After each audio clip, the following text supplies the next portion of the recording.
afternoon and welcome to our Glendale City Council workshop.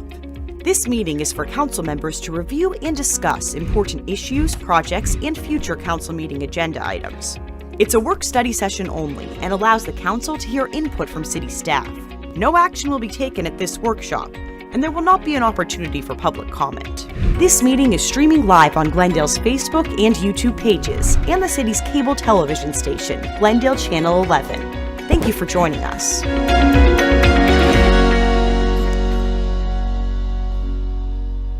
And good afternoon. Welcome to Glendale City Council workshop session of April 8, 2025. The meeting is called to order.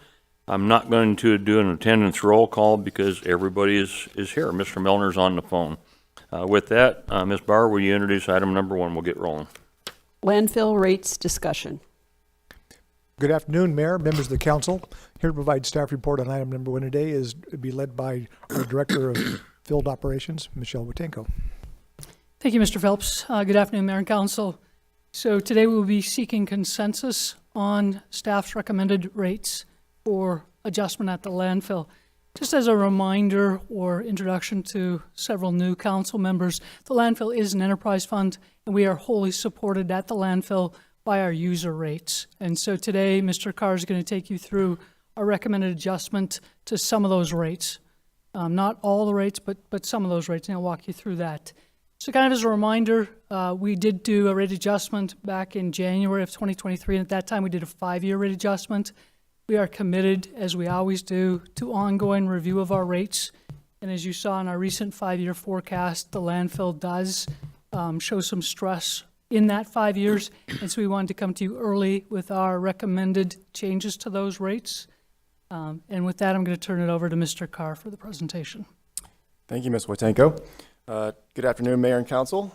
As Ms. Watenko mentioned, this presentation is meant to provide you with a detailed review of our landfill rates.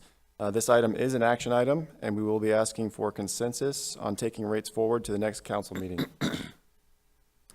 For this discussion, we will be talking about the background of the landfill, defining the landfill rates and fees, evaluating landfill cost drivers, and discussing proposed rate adjustments.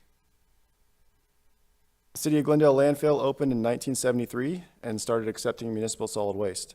The landfill operates as an enterprise fund, whereas it generates revenue to pay for operating and capital expenses from fees that are charged to process waste. The landfill processes approximately 460,000 tons of waste per year and is currently undergoing an expansion. The expansion will add over 40 years of life to the site.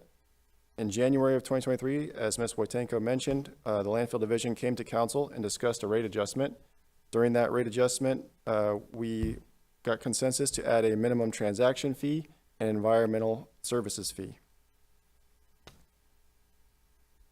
Operating as a city-owned site, our primary function is to provide essential services to the city residents. This includes the processing of waste from residential collection, including bulk trash cleanup.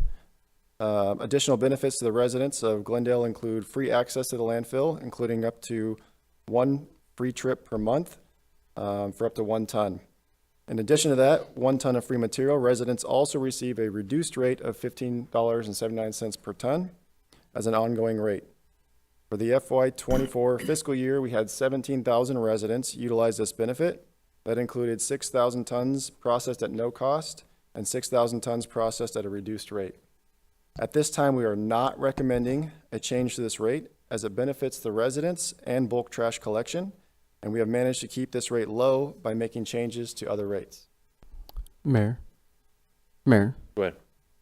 My question for staff is in terms of the residential rate, the reduced rate, does that include the small business owners of Glendale, or does that need to be like residential? Can you clarify that? Mayor, Councilmember Conchas, that is for residential, that's a residential rate for residents. Thank you. Okay. So speaking of our rates, these are the landfill rates. These are charged to any load that comes into the facilities. The rates are used to cover processing costs, operations expenses, and fund capital projects. The gate rate is the fee charged to anyone bringing in over 2,000 pounds or 1 ton for disposal. The minimum rate was established in 2023 and is a flat fee for anyone bringing in less than 2,000 pounds of debris. The environmental fee covers the operations and maintenance of gas monitoring, water table monitoring, and runoff containment.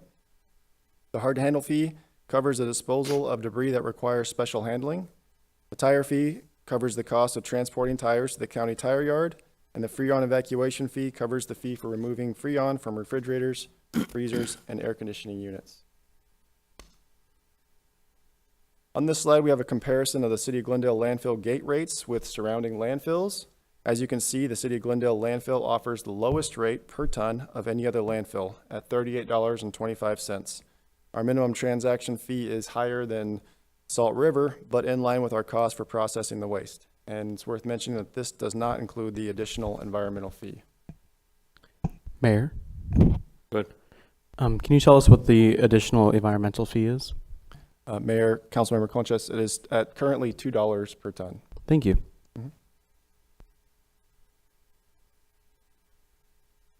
So there have been some recent changes that are affecting the landfill and driving the need for increased rates. The first is that higher rates across the valley have increased the volume of waste and the number of businesses coming to the Glendale landfill.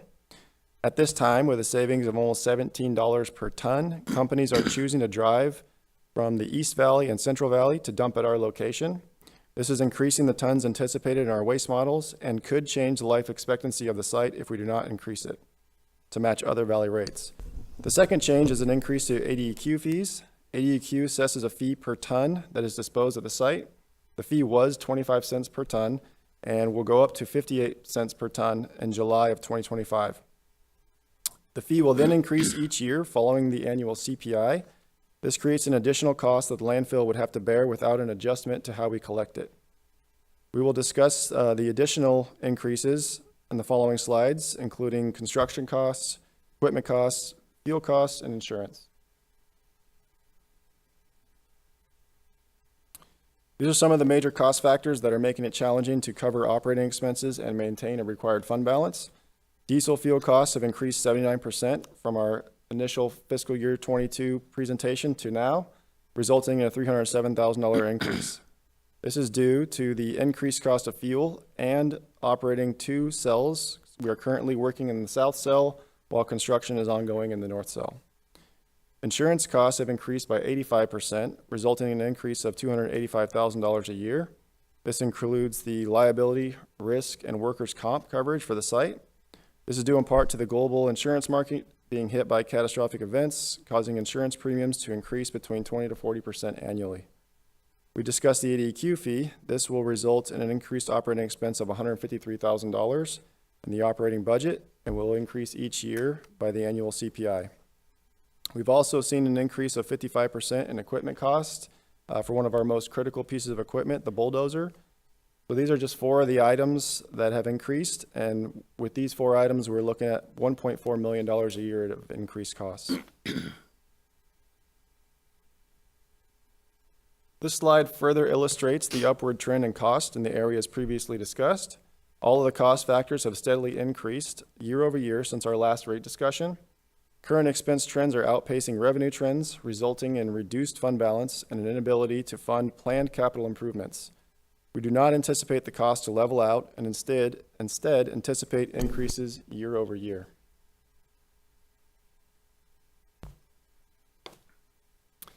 This is our 5-year forecast that was presented to council during this year's budget presentations.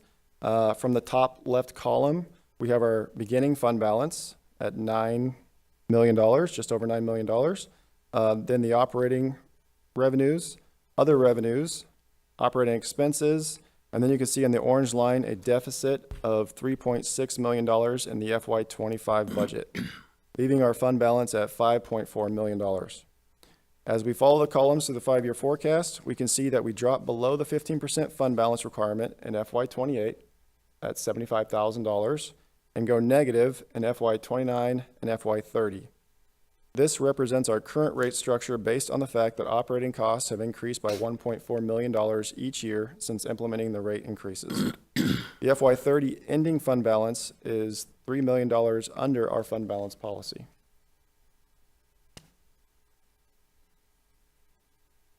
This slide represents the division's current and recommended rates. The current rates are above the red line and are as follows: $38 per ton for the gate rate, $35 for the minimum fee. Our ADEQ fee is 25 cents. Our environmental fee is $2. The tire fee is $6, and the hard to handle fee is $139. The recommendation is to increase the rates in July of 2025 to meet the valley-wide range. The gate rate would increase to $50 per ton. The minimum charge would increase to $45. The ADEQ fee would be assessed separately at 58 cents. The environmental fee would remain at $2 until the end of the fiscal year, and the tire fee would increase to $7. The hard to handle fee would increase to $150. Then in January of 2026, an increase of $2 would take effect for the gate rate, minimum fee, and hard to handle fee. The ADEQ fee will be adjusted with the annual CPI increase, and the environmental fee and tire fee will increase by $1. The same increases are recommended to take place in each January of the subsequent years until 2030. These rates will not affect Glendale residents, as their rates will stay the same at $15.79. Mayor, I have a question. Go ahead. On the tire fee, is that $6 per ton or tire? I'm sorry, Mayor, council member, that is per tire. Okay. You have a question? I didn't know if you were eating or if you actually had a question. Okay. Mayor, this is Councilmember Melner. I have a question. Yeah, go ahead. Yeah, going back to the equipment cost that went from 1.1 mil to 1.8 mil, what was the major increase cost there? I mean, is it the repair costs or replacement costs? What is it that exactly caused that to go up so much? Mayor and council members. So the increase in cost has, since 2022, has been due to at some points inflation, but also we've seen increased cost to parts and repairs to each of those pieces of equipment. So for that particular bulldozer, that is the increase from our initial quote in FY22 to our most recent quote for FY26. So our quote for that. So is that actual expenses, annual expenses, or is this the anticipated cost to replace the equipment? What is that? Mayor and council members, so the initial 1.1 million is an actual expense from our last requisition, and the 1.8 million is our estimated expense on a next piece of equipment. Mayor, And how often do you purchase those equipments, Mayor, if I may? Mayor and council members, so we have 3 bulldozers that are on a replacement cycle, and they're also on a repair cycle, so they kind of rotate between each one being replaced and repaired, and I believe the bulldozers are on an 8-year replacement cycle. Okay, so I thought you presented this as annual cost increases. Is that amortized over the 8 years, the cost of these replacement equipment, to equal the $646,000 increase? Mayor, council members, Councilmember Melnar, if I might, Mr. Carr here is giving you an example of a bulldozer, and if you remember our capital presentation, I'll go on to the next one with trends. We replace equipment, different pieces of equipment almost annually. So we've got 3 bulldozers, as Mr. Carr was saying. We've got compactors, we've got fuel trucks. So it's an example of what we spend, but this shows the increase in our equipment costs. And it was an example that he was using, but our capital costs are going up a significant amount every year with that. So this, if I may, Mayor, the $646,000 is the estimated annual cost of replacing equipment. Is that correct? Mayor, Councilmember Melnar, that is that cost of that piece of equipment. But if we look at our capital plan overall, our equipment replacement cost, because it is an enterprise fund, we do budget for our equipment. Our equipment in general has gone up on average of 55%. So we just chose this piece of equipment as a representative piece of equipment that we have at the landfill. Okay. I see. Okay, very good. Thank you. All right, Thank you, Mr. Mayor. Turner. Thank you. Is your mic on? I think it is now. Okay. So if a dozer lasts about 8 years and we have 3 of them, then that means we're replacing dozers about every 2.5 years. We're a little over, we're having to buy another we're having to replace one of the dozers, so. And the next one we have to buy will be at least 1.8 million. I think that, if I understand what you were saying there. Okay. So on slide 13, it says there'll be no impact to the residents of Glendale. Does that also mean for the hard-to-handle tires environmental fee, will they not have experienced an increase in that, or will they? Mayor, council members, Councilmember Turner, we haven't quite got to slide 13 yet, but yes, when Mr. Carr gets there, all these rates that we're adjusting, with the exception of that tire fee, because our tire fee is an actual cost. So right now it's $6 per tire. So when we collect those tires, we then have to transport them down to a licensed facility, which is Maricopa County, and that's our cost to just take the tires to them. We pay them, and it's our expenses associated with it. So the other ones, the gate rate, the minimum transaction fee, the hard to handle, and the environmental fee do not apply to the residents. The tire is the one fee that would apply to residents after, do we give them free? No, tires are per tire charge. Okay.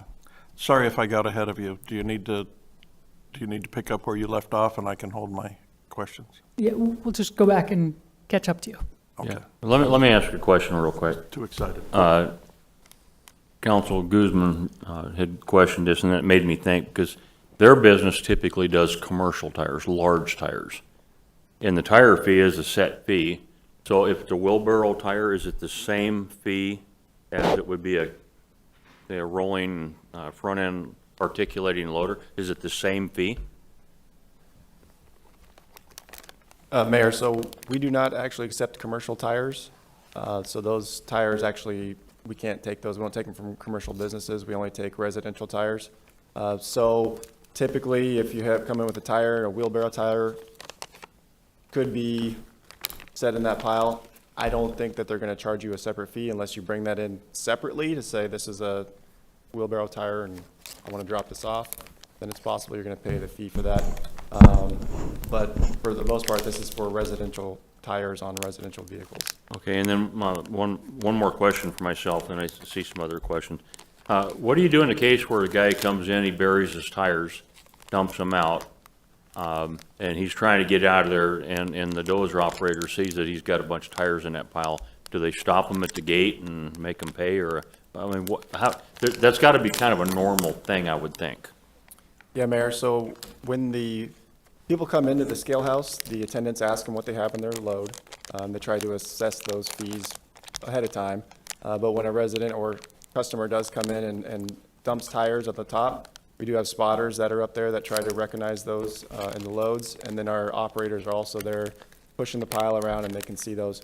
So everybody's got handheld communication radios, and they will radio in and let them know that the person came in and dumped tires as well. And then we'll pull those out separately and put them in our stockpile to be taken to the county yard. All right. Do you have a question? Yes, Mayor. Anybody else? So my question goes back to slide 9. In terms of the equipment cost, I see the bar graph, and to me that bar graph is too pretty.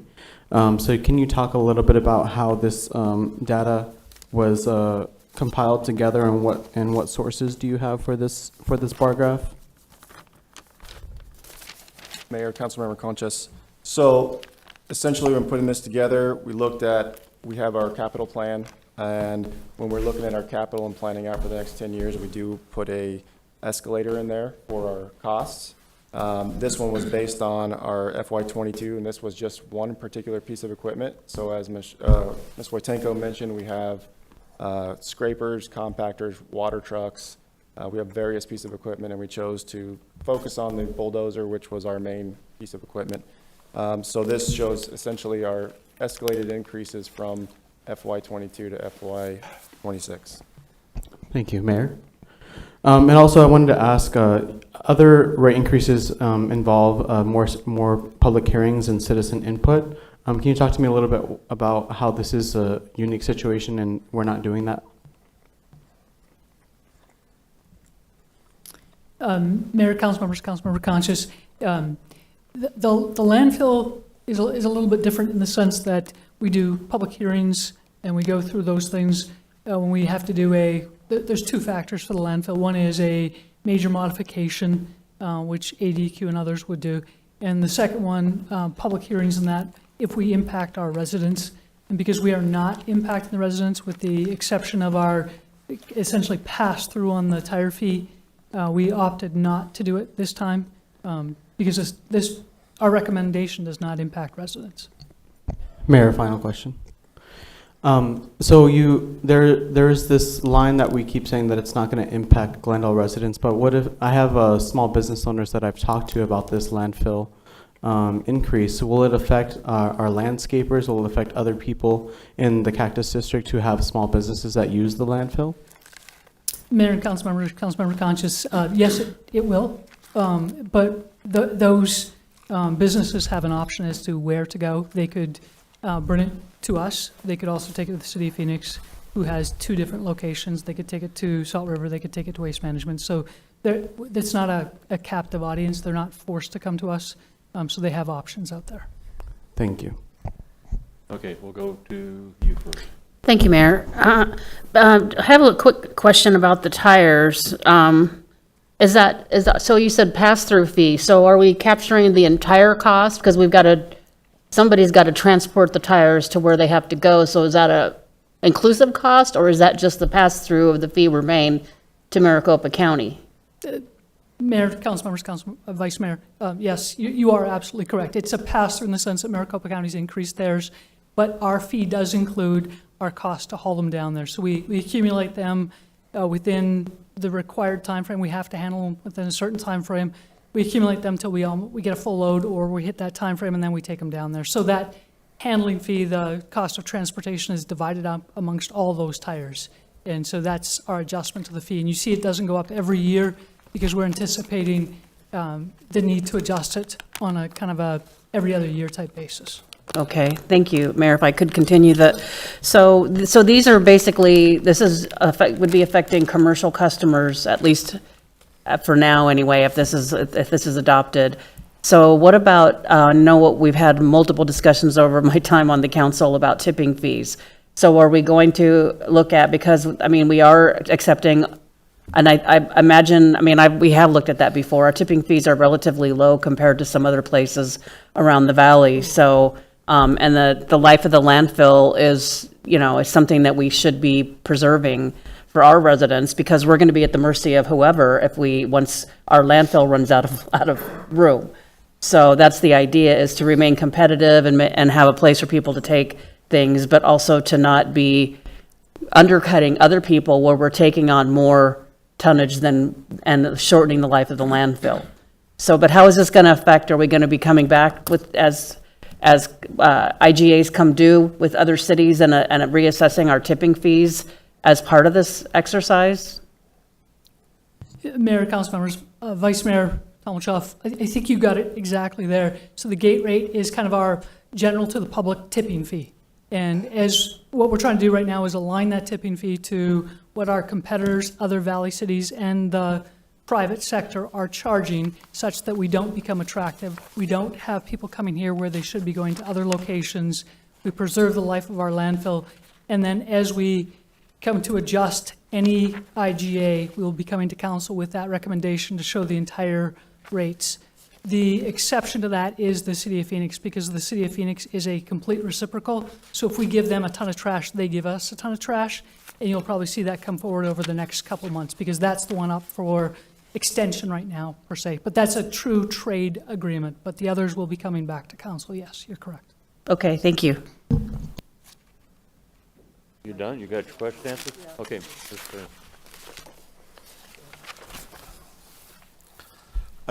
I think I'll let you finish your presentation, then I'll ask my questions. Thanks. Okay. You guys are good over here? Yeah, all right.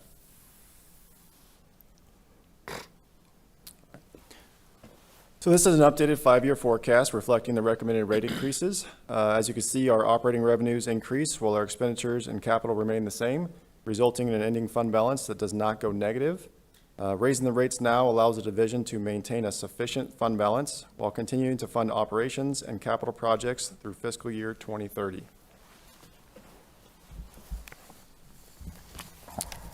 And again, I'd like to reiterate, as we've said, there will be no impact to the residents.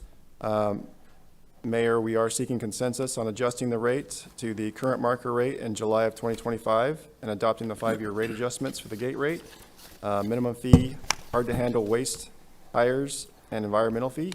We can get consensus on each item or together, however we prefer. Okay, I've got a question for you before we get there. I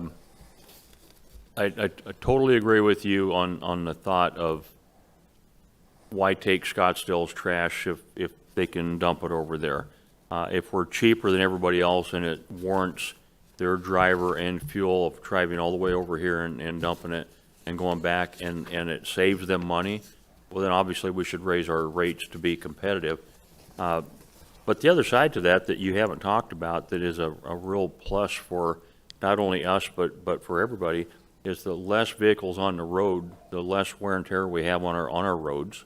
We get a little bit more life out of them, especially commercial traffic, but then also the litter along the road that's not contained that tends to blow out. So I don't see anything in here that I don't like right now. As far as me, I have no issues with any of this.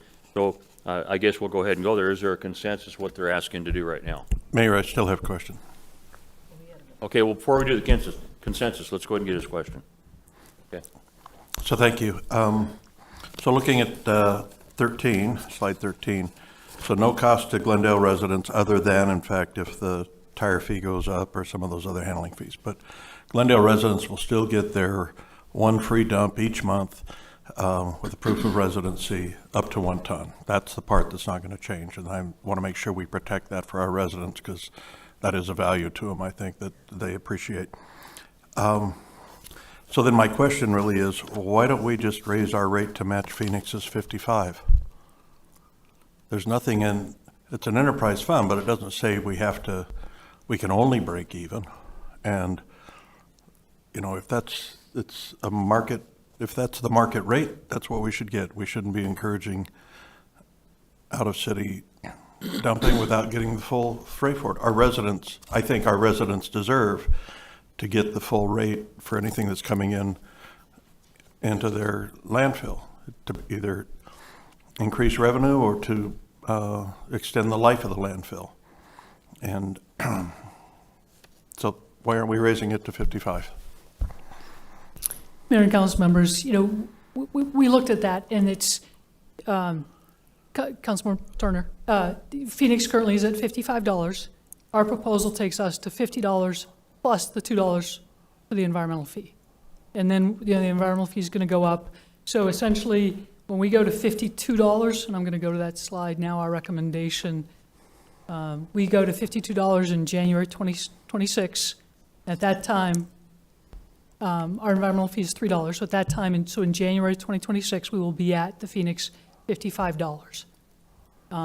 It's a little bit of an art in this as well.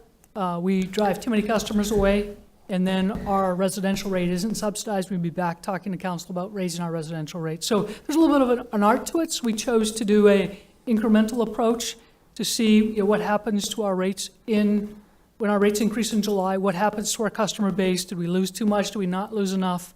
So there's a little bit of an artwork to it. It's probably one of the toughest rates we do in the sense that we can't really predict with exact certainty because people do have a choice. They can come to Glendale or they cannot come to Glendale. But that was our thought, was in January of 26 will be at least equal to what Phoenix is. So that's this coming January. That's correct. We would be equal. Okay, so then on slide 6, that 38.25, for comparison purposes, we should actually think of that as being 40.25. Is that right? Or does that 55 in Phoenix include their $2 fee? So Mayor and council members, Councilmember Turner, 55 in Phoenix, they do not have a fee, environmental fee, and the asterisk there does say it does not include our environmental fee. So ours really is 40.25 minimum currently, and theirs is 55. We're proposing it to get very close to Phoenix, and then January of 26 be equal to what Phoenix is. Okay, so that would be my goal, is to match the market. I can see what you're saying about we could lose volume and therefore, you know, it could actually be costly to us. But I guess for me, this coming January to be on par with Phoenix which is probably the most logical alternative for anybody. If we're on par by January, I think I'll be okay with that. Thank you.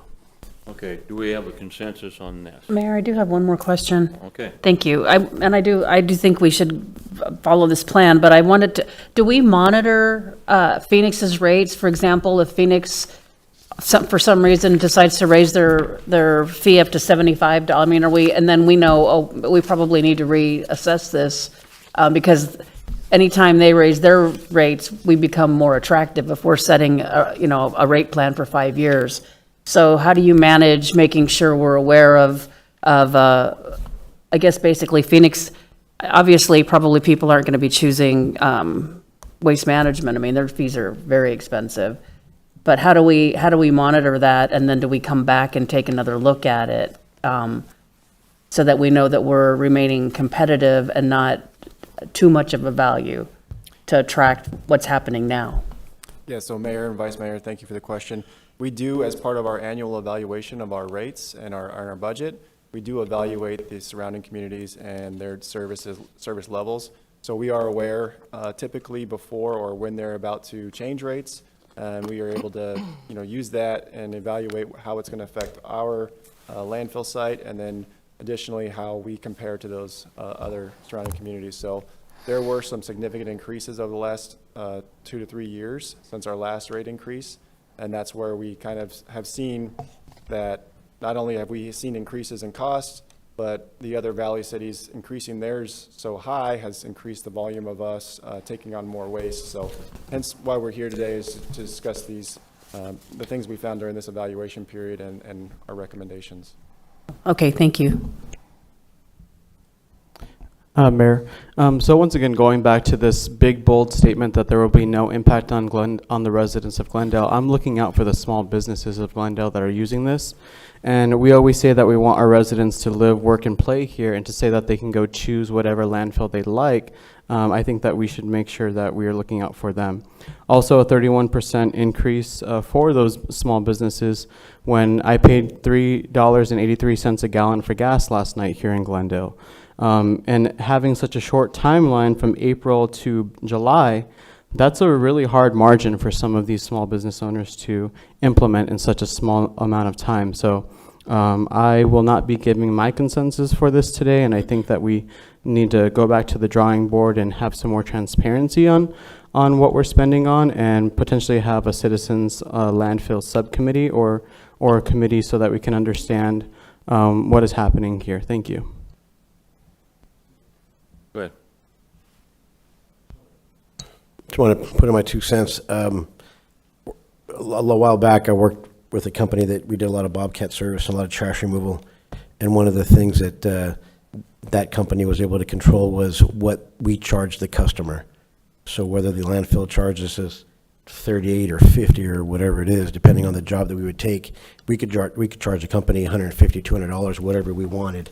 And the customer was like, whatever you need to do to get the job done.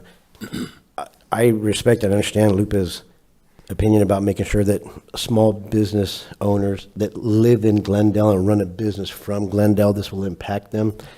I appreciate how we're strategic in it so that we're not impacting them as much, because they will still have the ability to go to those customers. And sometimes it's just a long time customer if they've kept, where they can ease into it, that conversation with that customer. The city's doing us a solid by being strategic by raising the rates. I'm just letting you know I have to be strategic when I raise the rates for those customers as well. So I appreciate that we're being strategic in how we do it, as opposed to just raising the rates automatically to mirror Phoenix, so that we're extending the life of our current landfill for the benefit of the city. But that's one of the things that isn't in this presentation, is those business owners do have the option and the ability to raise their rates to whatever they want, and their customers they can say yes or no, and they may lose or attract more business. If they were to go get another quote from somebody else that may be going to another landfill, that quote may be higher, so they may be coming back to them anyways.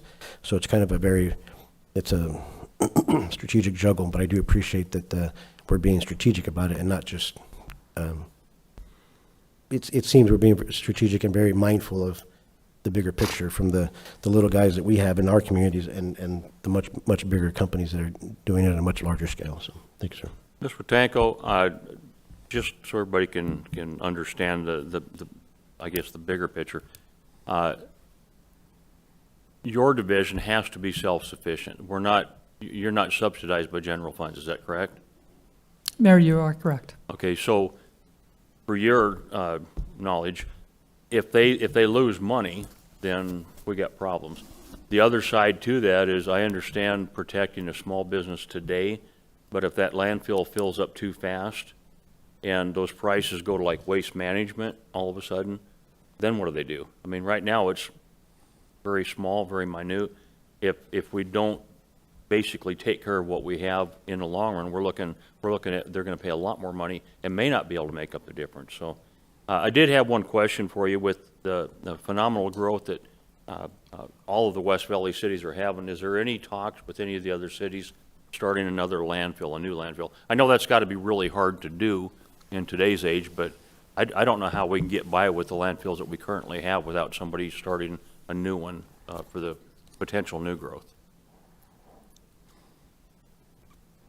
Mayor, we're not aware of any active siting project where anybody's looking at a new landfill.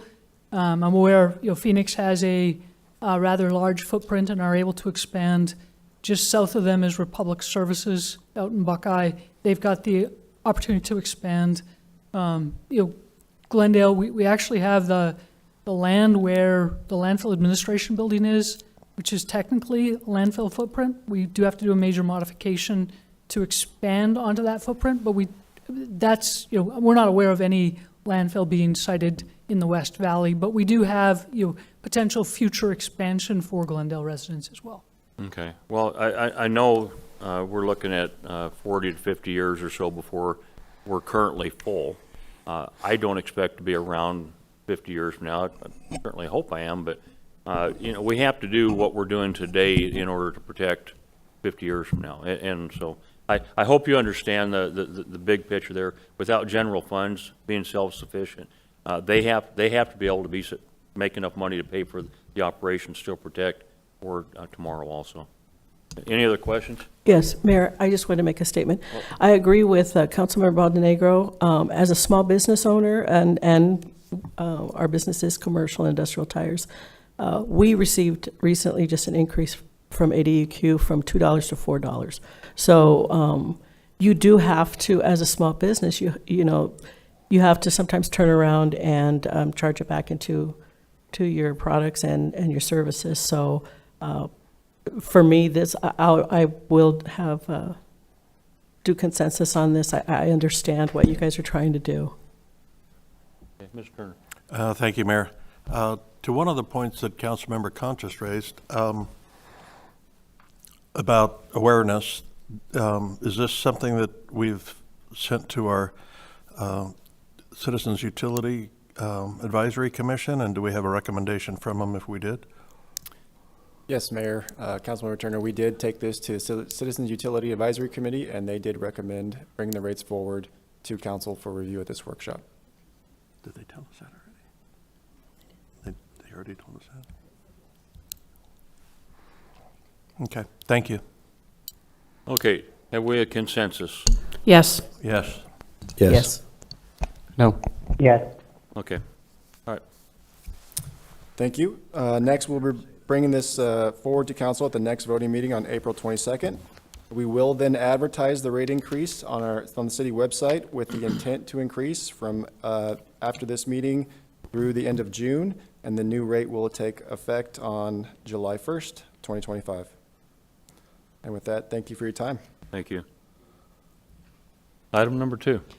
Update on state of telecom in Glendale. Mayor, members of the council, here to provide staff report today will be led by Don Bessler. He's with our engineering department, and he'll be joined by John Flatt, who's our civil engineering administrator.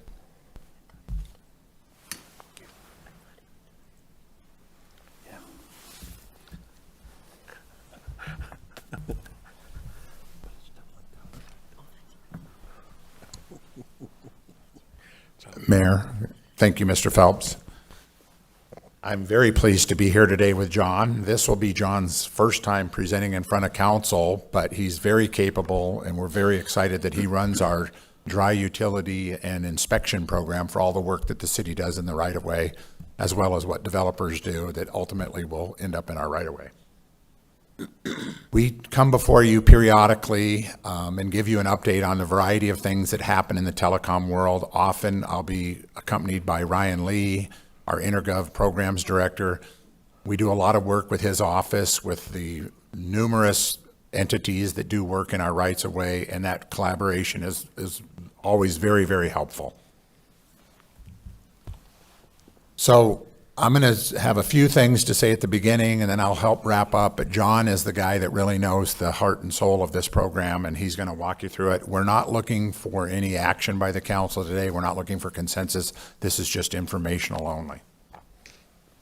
So when we, the way we really think about the right-of-way, and we know that all of you get questions from your residents and your constituents periodically about work that they're seeing out in the street, or sometimes even in their front yard or in their alleyways, and it generates a lot of questions because people obviously are very concerned about their property. They're very concerned about the inconvenience that can be caused, and clearly about the condition of their property when work is complete. So we're going to talk a little bit about how that works today. And as always, if you do have residents, I know Councilmember Turner had one come in this week. It was put into Glendale 1, and we will be addressing that. Vice Mayor just today let us know of a resident that had some questions. So we get a lot of questions. And what you're going to hear today is you're going to get a lot more questions because there's a lot of activity going on, and we're going to talk to that a little bit. So we don't just come to work every day and think, well, we're going to wait to see what comes through the door and we're going to start issuing permits. We really think of it strategically.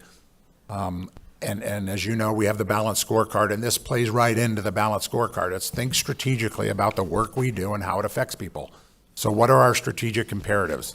To protect the city and private infrastructure from damage. We're going to show you how we do that in a moment.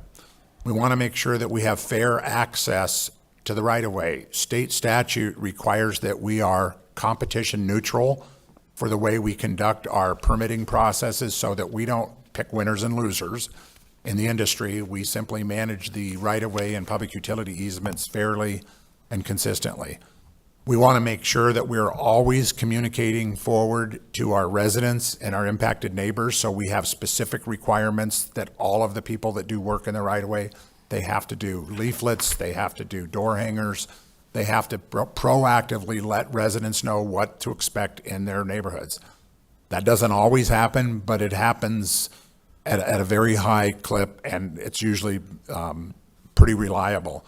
Again, lacking information, people will always fill in the blanks of no information with whatever information they can ascertain from what they're seeing in front of them. So it's always important that we have our vendors communicate forward. And then, of course, the use of our public right-of-way is a very limited resource, and we want to promote quality of life. So digital equity is a big thing in the community. You're going to hear a little bit about that today. And obviously to promote commerce. And at that, I'm going to go ahead and turn it over to John to walk through a few slides here before I jump back on. Thank you, Don. Mayor, City Council, thank you for giving us some time here to talk to you about this. My name's John. I'm the Civil Engineering Administrator. Apologize for any nervousness. It's my first time up here. I'll try to do a good job.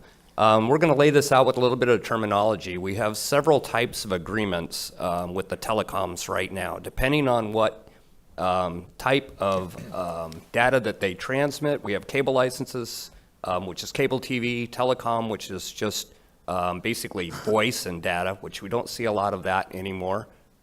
Fiber license, which we're seeing a lot of right now. That's where most of the activity in the city is. And then, of course, we have franchise agreements. The main difference between all of these, the top three are conventional licenses. So we charge fees for permits, for plan inspection, for all of our inspection services, and we also receive some privilege tax depending on the type of revenue that they generate, and that's all we get from them. Franchise agreements are a little bit different. We don't charge for any of those things I just mentioned. That's all done gratis, except we receive a flat percentage of their revenue. Right now, the only franchise agreements that we have are with Cox and our power providers, APS and SRP. Everybody else is under one of the other three that are up there. Oh, and EPCOR. I'm sorry, I always forget about EPCOR. They're out there on the far west side. We also have a franchise agreement with them. All right, so a little bit of terminology. I won't go too much into this. You can know what right-of-way and permits and small cell licenses are, and you know what right-of-way is. One of the things I do want to focus on is the PUE, which is the public utility easements. We'll be talking about that quite a bit because it really affects how our residents view all of this installation. All right, so Don's going to talk about that one. Thank you, John. So there are trends in the industry that are basically almost like concrete. It gets harder with time, and it is because there's this insatiable consumer demand for digital appliances, whether it's cell phones, computers, fiber, all of those things. And John will give you some demonstration here in a minute. But this demand is just not stopping. We didn't see it during the pandemic. In fact, it increased, and it doesn't seem like it fits in the same economic cycles as other commodities. You're going to see a lot of work happening over the next 7 years or so, 3 to 7 years, because we're transitioning technology from coax cable, so the cable that you're used to seeing in your house, the old black cable that's fiber wound, its predecessor was copper wire, then it transitioned to coax cable, and now it's fiber. So you're going to have a lot of people that have coax cable in the ground upgrading their systems. Cox would be an example of one that has a lot of coax, and they're transitioning their product to fiber. Speed to market is a huge issue. Everybody wants to be first. And the reason they want to be first is obvious, but they also, it's what isn't commonly known is whoever is first to market will retain about statistically 30% of their customer base as competition comes on board or as technology changes. So getting to be first is really important to this industry. It's less expensive to keep the customers you have than to go out and find new customers. It's less expensive than adding new infrastructure. It's less expensive than adding more marketing, more staff, more resources to try to find new customers than to keep the ones you have. And innovation is driving this all the time. Speed is not just speed to market, but the speed of the product itself. It improves bandwidth, and it eliminates latency and delay.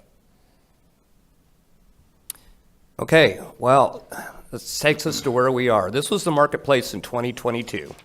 We had 19 different entities that were operating within our right-of-way. Very little new installation, a little bit of new installation, but the vast majority of the work that we were inspecting and permitting was maintenance work, either new service drops, maybe a new housing development going in, that kind of stuff, but nothing major infrastructure installations. And that takes us to now. We had 11 new entities either apply, they either have agreements currently, you guys have been seeing the agreements come in fast and furious lately, or they're in the process of getting agreements to lay fiber in our right-of-way. That's just in the last like 18 months. Why is that? Well, as Don alluded to, fiber is much faster than cable. So if you in cable, if you were going to download the movie E.T., it would take 4 minutes to download the entire movie. With fiber, it takes about 3 seconds. That's an incredible increase in speed. It's also not just the download speed. More importantly, almost, is the upload speed. With cable, if you had 1,000 megabyte download speed, you might have 100 megabyte upload speed. In other words, the data that you're uploading, if you were uploading pictures, or if you were on a video call or anything like that, is much slower uploading. But with fiber, it's the same speed up and down. So if you have a gigabyte up, you have a gigabyte down. Same, and they go up to, right now, I think Wired's at 5 gigabytes in the city. So they're pretty fast. So what does that mean? Well, economic growth. Now, the money, what's attracting them here is residential. They get to bill a lot of money for the residential people. But the fact that they're installing this network is very attractive to businesses. In fact, it's a requirement. Every city, we're not the only city facing this, every city is, And if we're going to remain competitive, we need to make sure that our data network is up to par. So this is kind of where we are. Right now, we're averaging about 1,200 annual permits or licenses a year, mostly permits. Every permit requires a plan review, and that can be 1 to 5 sheets, depending on how large the installation is. Most permits, well, all permits really require a pre-construction meeting, and that's just a meeting with the inspectors to go out and verify that everything on the plans meets what's blue staked on the ground, and then requires a minimum of 3 inspections. And that would be a very small permit. That would be like a service drop or something would be 3. A lot of these permits require dozens of inspections. This is a map of the areas right now, just in the last year and a half for fiber that have been permitted. If you see down there in the lower part, Ocotillo Cactus, that's a lot of wired activities, W-Y-R-R-E-D. Up north there in the red, you see, is mostly Metronet. They have been a late comer, but they are moving fast and furious up in that area. We also have some smaller things going on, some point-to-point with teleport communications. Crown Castle has some stuff going on up in the Arrowhead area. Light Source is going to be working out in the far west doing some point-to-point. But, and then, of course, our conventional, CenturyLinks, Novus, all those that we already had. So this is kind of a projection. Plan sheets approved by the fiscal year, as you can see, we've dropped a little bit in 2023, recovered quite a bit in 2024, and projected in 2025, we're going to just go way off the charts on that. We are extremely busy.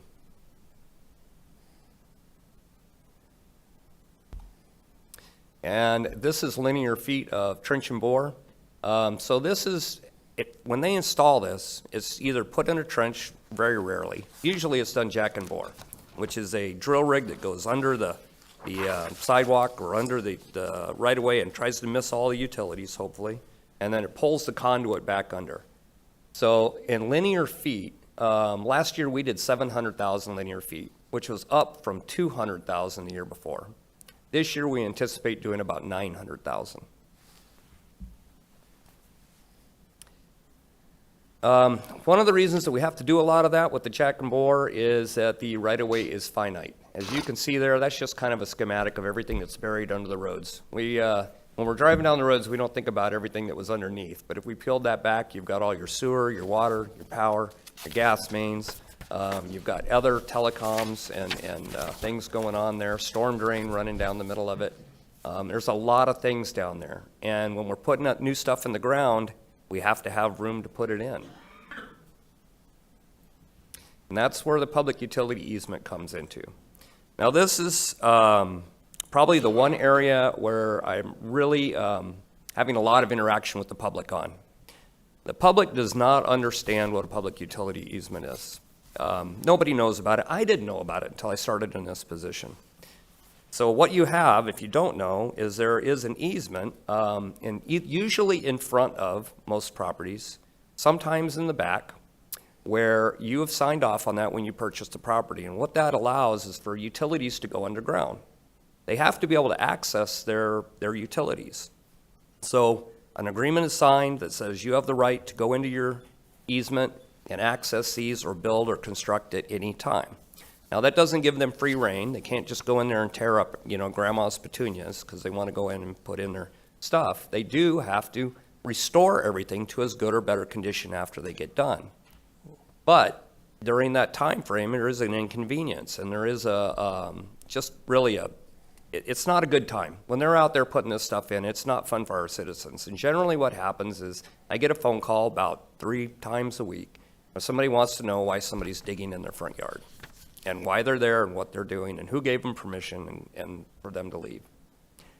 And we talked earlier about notices that these utility companies are required to give notice, and they do. They send out 2 mailers and a door hanger. Invariably, most residents will tell me that they never received notice. They didn't know anything about that. I would never call a resident a liar. I would never tell them that they're mistaken. I just empathize with them. But usually when we follow up, we find other door hangers still in the neighborhood. And so the reason I think that they're not getting them is just putting myself in their shoes. When I get mail, if it doesn't look like a bill or a check, it goes right in the garbage. I never look at it, I don't read it. If there's a door hanger hanging on my door, I assume it's a solicitation. Somebody wants to sell me something, so I don't read it either. I just grab it and throw it away, and I know that's what's happening. We actually have one of the companies, Metronet, that is starting to put little flags in their front yards, and I thought that was really great. I thought, well, that's good. They'll see those for sure. They'll read them. I had a lady call me and ask me what was going on, and I noticed it was a Metronet area, and I asked her, I said, did you have a little thing in your front yard? And she said, yeah, that's what that was. And I said, so obviously she didn't read it. I don't know there's a 100% way for us to get this out there. It's hard. We just have to deal with it and be empathetic because it's disturbing. But I can assure them that our inspectors will make sure that these companies go back and restore everything. Now back to this. So most areas, the PUE is in the front, but we do have some neighborhoods where the PUE is in the backyard. There's no alleyway, and it goes through the back. It's just not feasible for new construction access. We just can't have people going through people's backyards. In that area, there's a lot of pressure to fit the facilities in the streets right away. And in some areas, we have enough where we can pinch it in, but we're also getting a lot of pressure from the telecom providers for alternative installation methods. Okay. This is a good illustration of the front yard. As you can see, the green, that's 50 feet right away. That's on a standard residential street. As you can see, that goes past the sidewalk and pretty much into most people's front yards. Then you add another 8 feet of PUE onto that. And as you can see how far back that is into somebody's front yard, it's conceivable that they can go in and install a telecom cabinet right in somebody's front yard that's never had one. And, and they try not to. We don't see a lot of that, but it is a possibility. And trying to explain that to a resident is a challenge. I'll just say that. So what is the impact to other departments? Well, we have a lot of impact to a couple of other departments. One is blue staking. Our water services is required to blue stake within 2 days of a request being made. They have 48 hours. And they are increasingly under pressure to keep up. I get a lot of calls from water services that, is there anything we can do to slow these telecoms down? And there are a few things we've tried. We've tried to keep them from calling in repeat blue stakes if they can avoid it. Because sometimes if they call it in and it gets marked, and let's say construction gets delayed, obviously this paint is meant to fade pretty quickly, so they have to go out and redo it. What we've asked them to do is if they do that, to call it in only for the area that they need it, not for the entire ticket, because when they call in a ticket, it's a large area.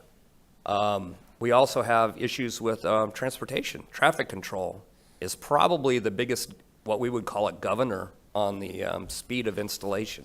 We have to keep people safe. We can't have different traffic control plans operating in the same area. They have to be. There's a lot of rules that they have to follow on that, but we will always err on the conservative side on that. So what is the impact of the streets? Well, every road in Glendale, and that means every residential road and every arterial road, will be touched in the next 3 years. If not once, maybe multiple times, depending on how many people go through. Fiber has to be brought directly to the home or business, and so that means it has to go right past the front of it. Most of this will be done by directional boring. Residents will always have some excavation. It may be minor, but they will have some in the PUE in front of their homes. There's a lot of increased pressure to adopt microtrenching. Right now we have MAG has a committee that is investigating a process called microtrenching, which a lot of the telecoms would like us to adopt as an option in certain areas. It would speed up their process, might be a little less invasive, but MAG is investigating that right now. As you can see, this is just a plan set here, and what I wanted Don to include this one for was, we originally thought when the telecoms were coming in, we talked about being first to market, and we really didn't think that it was much appetite for there to be more than one provider in any area. We thought once somebody came through and installed their stuff, nobody else would want to go through the hassle, because now they're going to have to compete with somebody. It's better to go where nobody is, right? And really that's been pretty much the norm most places, but what we've started to see lately is a little bit of doubling up. This is a plan set we've got right now where Lumen is going to go into an area where wired just recently installed. And the reason this is important, there's such a thing as construction fatigue for our residents. Where you've lived in a neighborhood where you've had no parking along the streets for 6 weeks, and then you finally see the light at the end of the tunnel, and then you think life is back to normal, and then we come through and the city restores the street, does a thing, and so you've got those parking signs again. You just get it back to normal, and now Lumen comes in and they do it again. And so this is just a reality. It's not that way for most of it, fortunately, but there are some areas where we have people calling us up saying, what the heck, we just got through this. Why are we doing it again? And it's a different company that's coming in. This is a really good illustration of just, even though we're not digging a trench down the entire street with this boring, it's not like it's not invasive at all. The red dots on this illustrate actual equipment that will be left. That is either what we would call bore pits, where they start at the end, they have to set up to bore through. They also have to leave these little things called flower pots. You've probably seen them. They're flat and they look like a water meter box, but they're a little bit smaller. Every house gets one of those. The blue dots, that's where we have to dig a hole called a pothole down to verify the water line depth. Because when they're boring, they need to know where these utilities are, because if they don't know exactly where they are, they can hit them. Even if they know exactly where they are, they can still hit them, because sometimes these bores will hit a rock or a cobble and it'll tear it off. So we deal with a hit maybe once a week somewhere. That sounds like a lot. It's really not when you consider the number of homes that are passed. But for that person whose residence now is the water's impacted for the afternoon, it's important. So we try to make sure that they verify the depth of every water line, every sewer line, any gas lines, any power lines, any utilities that go through. So they have to literally have those marked. That's where the blue staking comes in. Then they have to dig a hole and just straight down, verify the depth. So you end up with all these little holes that all get filled back up. And I'll wrap up on behalf of the engineering team and talk just a little bit about, where we headed with all this. I think John did an excellent job describing sort of what the day-to-day, how it works and what we can expect and what we're anticipating. So again, I started this by talking about strategy, and we have strategy on all the things we do at a very high level, and staffing is an important one. Every year, the city manager proposes a budget for you that you consider, and ultimately you adopt a working budget. And probably one of the most sacred things that staff can ask for is a full-time position, because it's an ongoing thing for a long time, and there's all sorts of costs associated with that, risks, and so forth. So we're very careful when we make that ask, and we've made that ask a few times over the years. We're not asking for that. What we've described today seems like a lot. It is a lot, but it's not a lot forever. It's not something we would ask for an ongoing position. So we have a strategy that we staff for our normal workload and we supplement for peak. One of the things you have in your proposed budget is a supplemental request from engineering to bring supplemental staff on, or contract labor, or whatever it might be. And that will be just fine. We think that this bubble's going to be kind of back on its way down within the next 36 months. And that's the most responsible thing to do, to make sure that we're not overreaching for what our staffing needs really look like. If that changes in a year, then we'll be back. But that's not something for us to panic about or worry about. Let's make sure we have good systems in place and good strategy in place. We want to continue to evolve our city standards. John spoke to pavement management. This council adopted a pavement preservation ordinance 3 or 4 years ago. We worked hard with our partners in transportation. We worked hard with Ryan Lee's office and with our external partners to come up with something so that we are preserving the tremendous amount of investment the city's made in its asphalt infrastructure. So we want to continue to deal with that, and one of the ways is through these trenching standards. There are people that believe that directional bore is the panacea for everything. It is not the panacea. In this past year, because of the increased number of bores we had, I don't remember the exact number, but I want to say it's around 16 to 18 strikes that we've had, from water lines, sewer lines, even gas lines that were punctured. Those are not good things to have happen. If you consider the magnitude of how much trenching goes on, that's not very many, but it's still very inconvenient and it can be unsafe. So there's a variety of tools in our toolbox that the city can administer. And I will tell you, as your engineering director, that you, along with all communities, will be faced with some version of micro-trenching. And it's important that we get it right, because everybody, when I mean everybody, the external vendors, they all want to do it their way, and they haven't necessarily had years of experience doing it, but it looks good on paper, and it looks good to them, and it's quick, and it's fast, and it's cheap, and it's less invasive than an open trench. So I will just tell you, we will constantly, as a municipality, be under pressure to evolve those standards.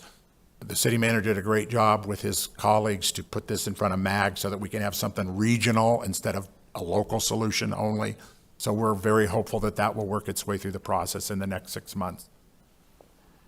We want to closely monitor, engage in legislation. We constantly work with the city attorney's office. They help us with all these permits and licenses, or the licenses for sure, that John was referring to.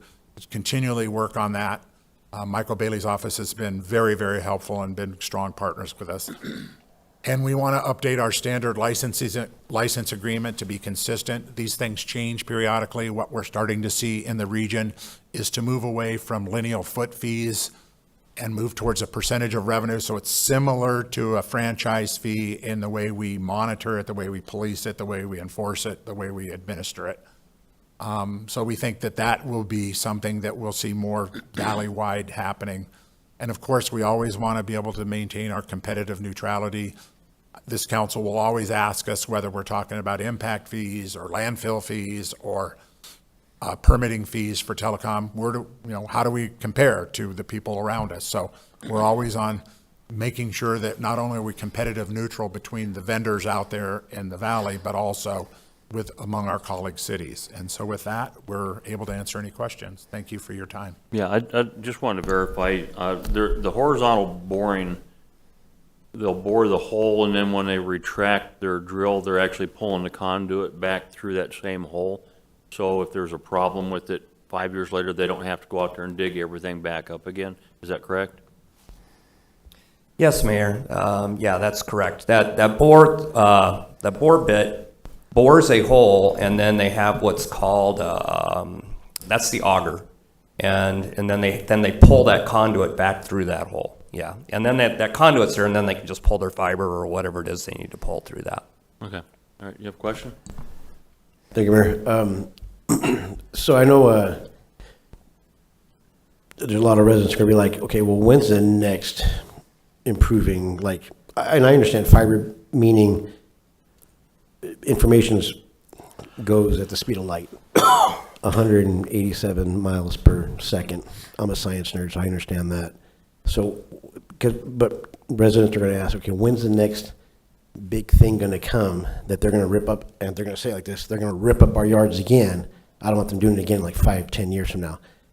What can you how can you explain to us, for the people that are listening, the technology that it's going to take to surpass fiber as we see right now, just in a layman's terms, how long it would be before we got to something where we would have to say, this is the new thing we have to go to? Thank you, Mayor, Councilman. One more thing. You did a really good job on your first time. So just. Thank you. Well, Mayor, Councilman Baldonegro, obviously I'm not Elon Musk. I can't tell you, what the next technological leap or whatever is going to be on that. I can say that the speed of fiber right now, and like you said, since based on the speed of light, you would think that, I was hearing a gigabyte speed 3 years ago for fiber, and I'm hearing 10 gigabyte now on some markets. I think I read 16 gigabyte at some market. So the speed of light hasn't changed. With the ability to monitor that and turn those little dots, ones and zeros, into actual usable stuff is probably where the change has been made. And I'm a civil engineer. We do dirt and concrete and stuff like that. I'm not an expert in those kind of things, although I've gotten better at it in the last couple of years. That conduit will be in the ground. My thought is, and we're already seeing this a little bit with Cox, if you already have the conduit in the ground, if you want to change what's in the conduit, it's very easy to do. You just go out and you pull the old stuff out and you put something new in. Will the next change involve an actual direct connection? Will it be satellites? Will it be, I mean, I don't know. I can't speak to that, so. Mayor, Councilmember Baldenegro, I would just add to that. I think the next wave, you're going to continue to see the speed thing always happen, and I think it's like John said on the sort of the black box part of all of that, not so much the fiber.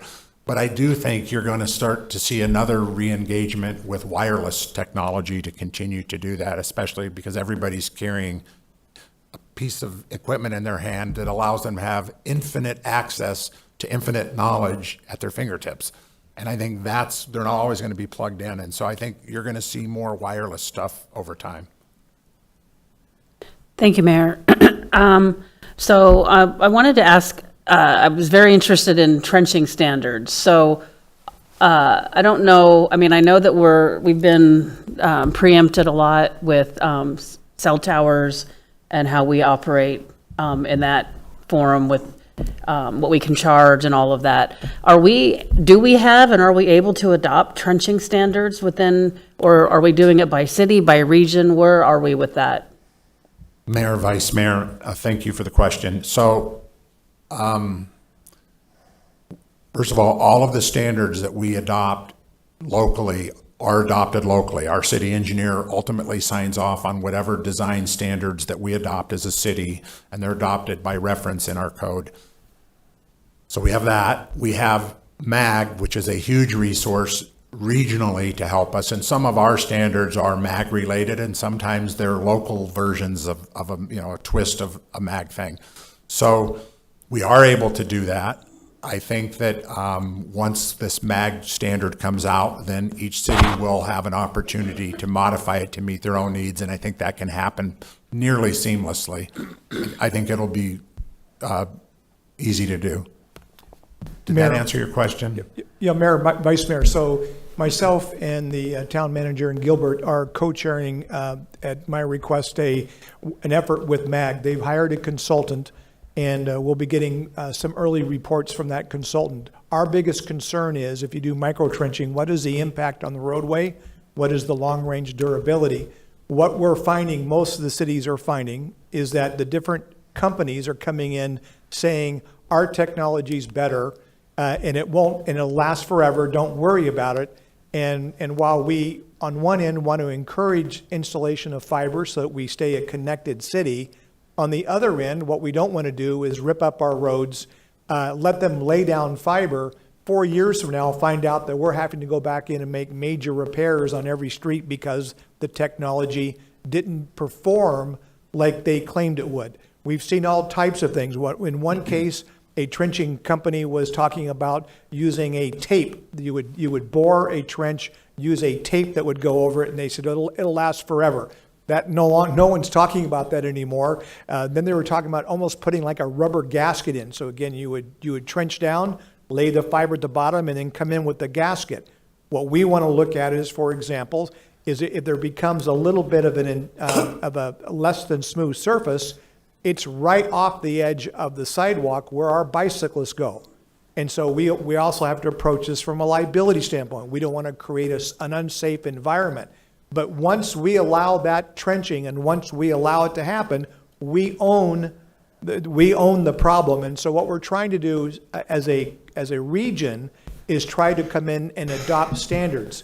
We felt MAG was better prepared and had the resources to study micro trenching in other parts of the country to see how it has worked in other places. And then finally, of course, we have a unique element that occasionally, every few weeks a year, we get up over 100 degrees in temperature. And so obviously, being somewhat cute, but I mean, we have heat elements that are going to impact the quality. So what we're trying to find is a solution that keeps our city connected. We know our citizens want access to fiber. At the same end, I know this council is committed to improving our streets and roadways, and what you wouldn't want us to do is to approve a technology that then is wearing out prematurely and causing additional cost to the city. Thank you for that, Mr. Phelps. So I'm glad we're looking at this as a regional issue. I think there's more power in a regional approach anyway. So how, with all this increase in activity though, how are we doing with our, and I call it a no dig policy, but I know that we have a policy in place that basically it's that we don't allow, or we try not to allow, maybe that's activity in streets that have just been addressed with a pavement management application. Mayor, Vice Mayor, we're doing pretty well, mostly because most of the activity is really directional bore, so the amount of penetrations into the roadway is way less, more minimal than what you would expect if it was an open trench technology. So that's really helped. For reference for the audience, the council adopted a pavement preservation ordinance about 3 years ago, and it puts restrictions and requirements on people that dig in those streets to put them back to equal or better condition than the way they found it. And so that's what this is about. We have the ability to restrict licenses, or permits, I should say, not licenses, when we have new asphalt that's just been recently laid. So again, going back to this idea that you get questions from your residents, it's the city that's responsible for maintaining and managing the street. So if somebody's out there doing something untoward the condition of the street, it's our fault, whether we know about it or we don't know about it. We're going to be asked to make sure that it's right. So again, I would always ask you, if you have a resident with a question, please refer them to us and we'll make sure they get the right information. Okay, thank you. One more question, Mayor, if I could. So with all of this now, 11 new, and with the existing however many vendors that are working in this, so how, do we have when somebody comes in and says, one of these companies says, I want to do a project here, do we have a master list so that they know? We don't want, you don't want 3 people out there deciding they're all going to be working in the same area. You said they're working pretty close together, but I would imagine they're still trying to not overlap at least each other, because that probably wouldn't be smart, and that would be more digging in our streets also. So how do you manage that? Mayor, Vice Mayor, that's really the $64,000 question. I'll tell you specifically how we do it. It's not easy. We've been trying to automate a number of city processes over the years. We have a new permitting software. It's now called, I believe it's Glendale Build, or Build Glendale. And we will be migrating our engineering licenses and permits into that system over the next 12 months.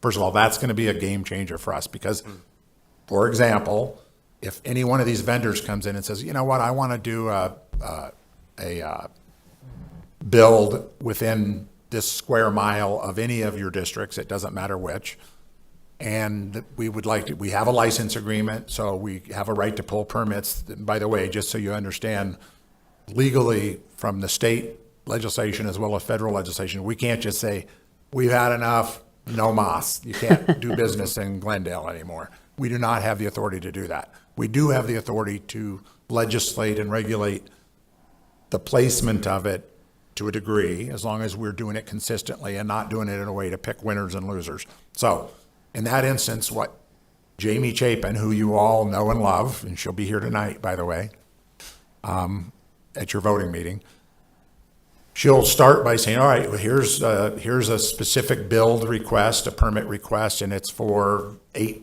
streets in this specific area, maybe, west of 59th, south of Cactus, whatever it is, it doesn't matter.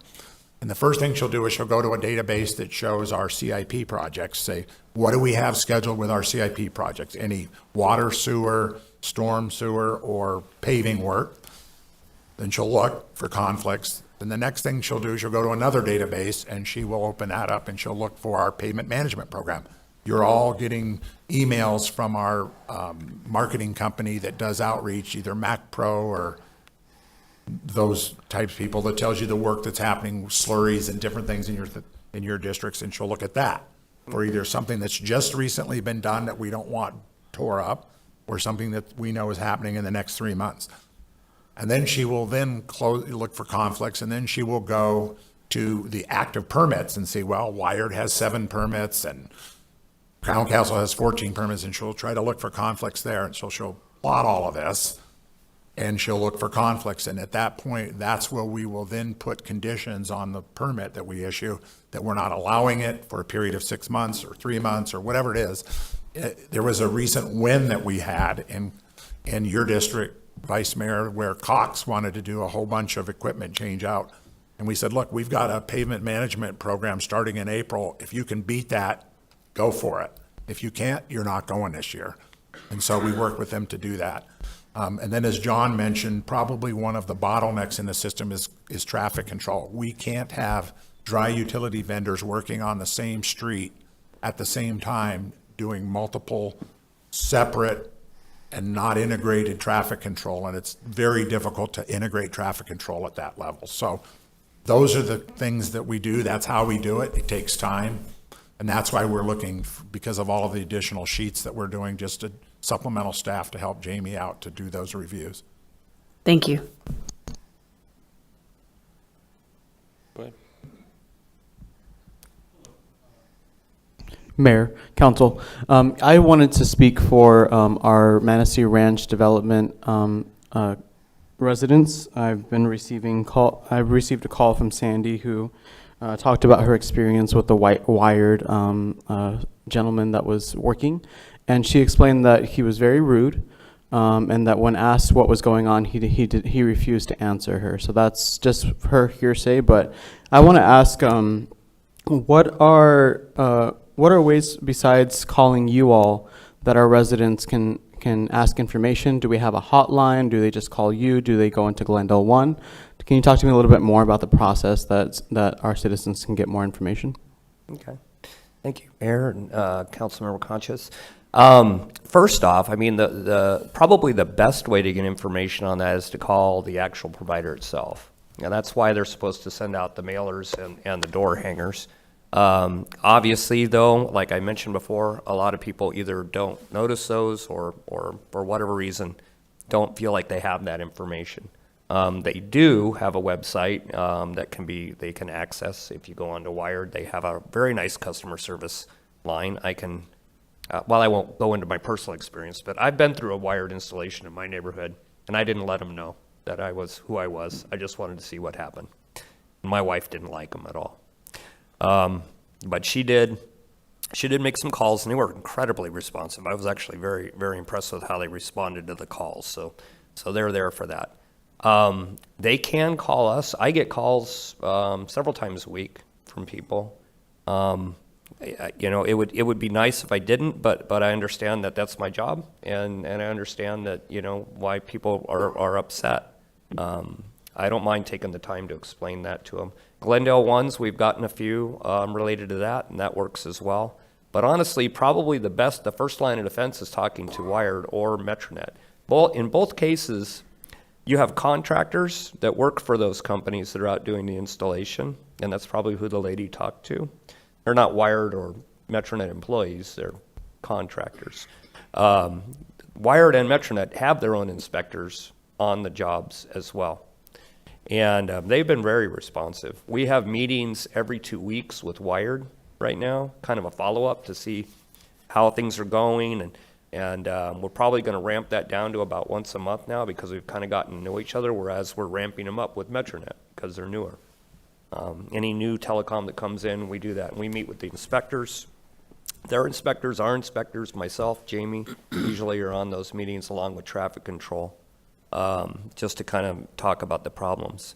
But that's, any form of communication is possible. I apologize, I know how frustrating that can be when you have a complaint. People just want to feel heard, and when somebody ignores you totally, that's almost the worst thing. And just to add to that, Mayor, Councilmember Conscious, Glendale 1 is supposed to be our backbone to make sure stuff doesn't get lost. So I would always advocate to use Glendale 1, but we're always available. Send things to me. You have my email and phone number. We will always follow up with personal touch. We do house calls, just like in the old days with doctors. I'm happy to go to a resident's house, just sit down so they know they've been heard. Mayor, may I ask more question? So I support moving towards a percentage of revenue model. How much revenue could this generate for the city annually? And could this help with costs such as if the city wants to do notifications along with the company, and also for all of the wear and tear on our roads, and also for the brakes, although they've been minimal in terms of the grand scope of things. So yeah, can you talk to me a little bit about what a percentage of revenue model would look like? Yeah, Mayor, council member. So generally, a percentage of revenue falls in a 2 to 3% range is what you're going to see. But so that doesn't mean much unless I translate it. We do annually in engineering about $3 to $3.5 million worth of revenues generated from these various utility agreements that we have, whether they're franchise fees or whatever. That's a good amount of money. But separate from that, all of these license agreements that we have that you approve in this, from this body, have requirements that our lawyers have put together that make sure that as long as they have their installation in the ground, there's no end date on it. So it could be 20 years, and we've had a 20-year-old thing go wrong in the last year. They are responsible for fixing it, paying for it, and making it right. Sometimes it's hard to find out, well, we've got this thing, there's a line bored through one of our lines, we just now found it, we don't know what it is. And we spend some amount of time sleuthing that to figure it out, but we always do. They're always required to fix it. And at the end of the day, as long as we know that it's the right person, that we're not accusing company A of something that company B did, and that's our job to do that, then they will always step up and do it. That's required legally in their license agreements. So we do that. Again, as far as our pavement preservation ordinance and our requirements associated with the permit, they're always required to do some treatment that's equal to whatever we had out there that we want. I've had examples where the vice mayor sent me a picture of something that a particular vendor did. It didn't look good. It's pretty embarrassing. We used that picture. I won't use the way it was framed, but it was very colorful and kind of cool. And said, this is the image that you've left in our neighborhoods. And they're, yeah, that doesn't look very good.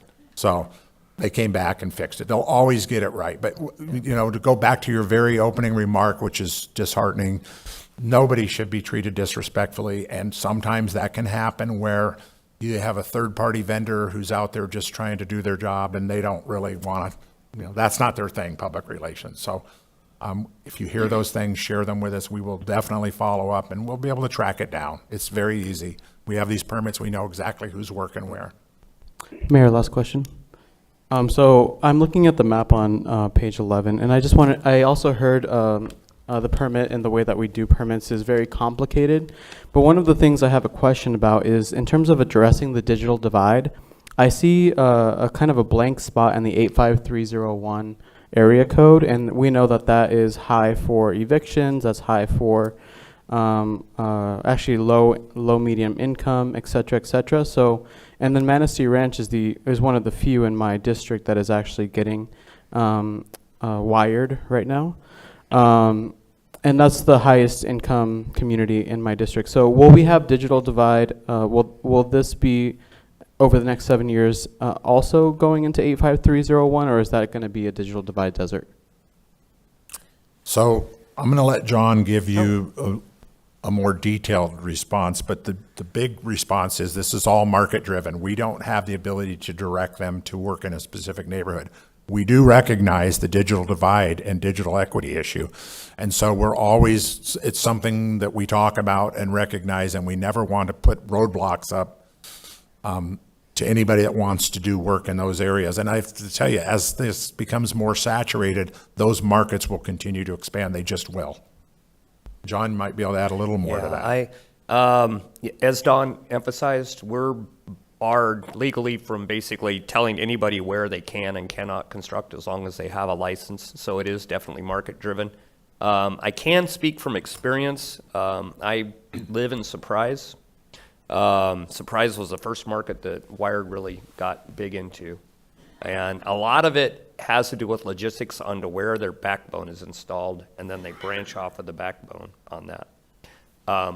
We have an area in Surprise that's called the original square mile. It is the lowest income area in Surprise.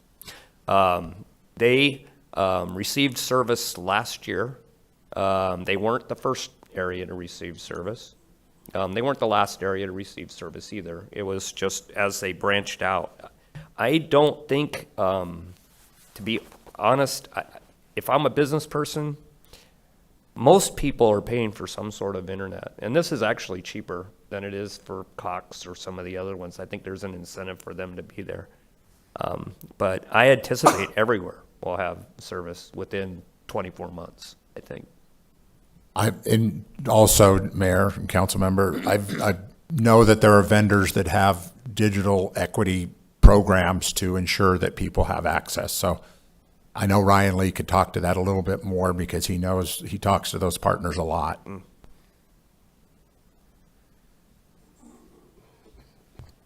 Thank you, Mr. Bessler. Thank you, Mr. Bessler. Mayor, Council Member, yes. We work very closely with our existing telecom providers on various incentives through Congress. One of them, for example, is the Cox Connect to Compete program. We write letters of support and lobby our members of Congress to keep programs like that funded, where residents who either cannot afford internet service or are in these service deserts, if you will, have extra access to it. And we also, again, on those lines, work to make sure that not only are we, as our departments are working closely together and with transportation, finding innovative ways to bring in additional services, we're working with Congress to eliminate those barriers. We're working with the state legislature to ensure that we can work properly within the licensing agreements to provide those incentives and really eliminate those barriers. And I think it's worked. It's worked very well. You can see that we've attracted several new businesses in our efforts to collaborate amongst departments. And to Mr. Flatt's point, I would agree that I see, based off of the quarterly interactions that we're having with our utility providers, that there are more opportunities than ever to deploy within our city, and we're going to see additional services. Thank you, Mayor. You don't need anything from us right now? Mayor, we don't, but again, I would just reiterate that, we are bound by federal and state rules that help prescribe the amount of, we can't charge revenues, for instance, back to council members' question, that are outside of the realm of what it is that we're actually providing, meaning it's not an exact science, but we couldn't necessarily use it as an enterprise option where we want to use it just to generate money for the sake of generating money. It's more of a, what does it cost to run these programs and what's the fair fee for using public resources? Okay. Any other questions? No. Okay, thank you. Council item of special interest, ADA accessible and inclusive playgrounds. Mayor, members of the council, here to provide staff report will be John Kennedy, Director of Parks and Recreation.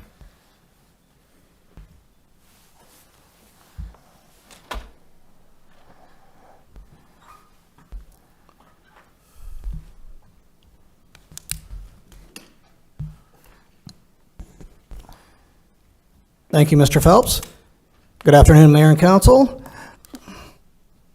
This is a follow-up to Vice Mayor Tomolchoff's council item of special interest on accessibility and inclusive playgrounds. So let's start with the differences between the two terms. Accessible playgrounds, as you can read on the screen there, has some comments, but I'd like to add that, maybe another definition would be easy for a person who uses a wheelchair or mobility device to maneuver to and around a playground. And then an inclusive playground must also meet the needs of a variety of disabilities like visual impairments, cognitive disabilities, and sensory sensitivities. So we have two different topics we'll cover today. Our analysis included how the city's playgrounds meet current Americans with Disability Act or ADA compliance standards. Include the budget impact analysis to improve playground surfacing, currently consisting of sand, engineered wood fiber chips, poured-in-place rubber, or a combination of those materials. This analysis also includes the budget impact analysis to identify and develop inclusive playgrounds in one or more council districts. So the ADA has a safe harbor provision, and this is a rule that applies to existing elements that were originally compliant with ADA's 1991 standards for accessibility.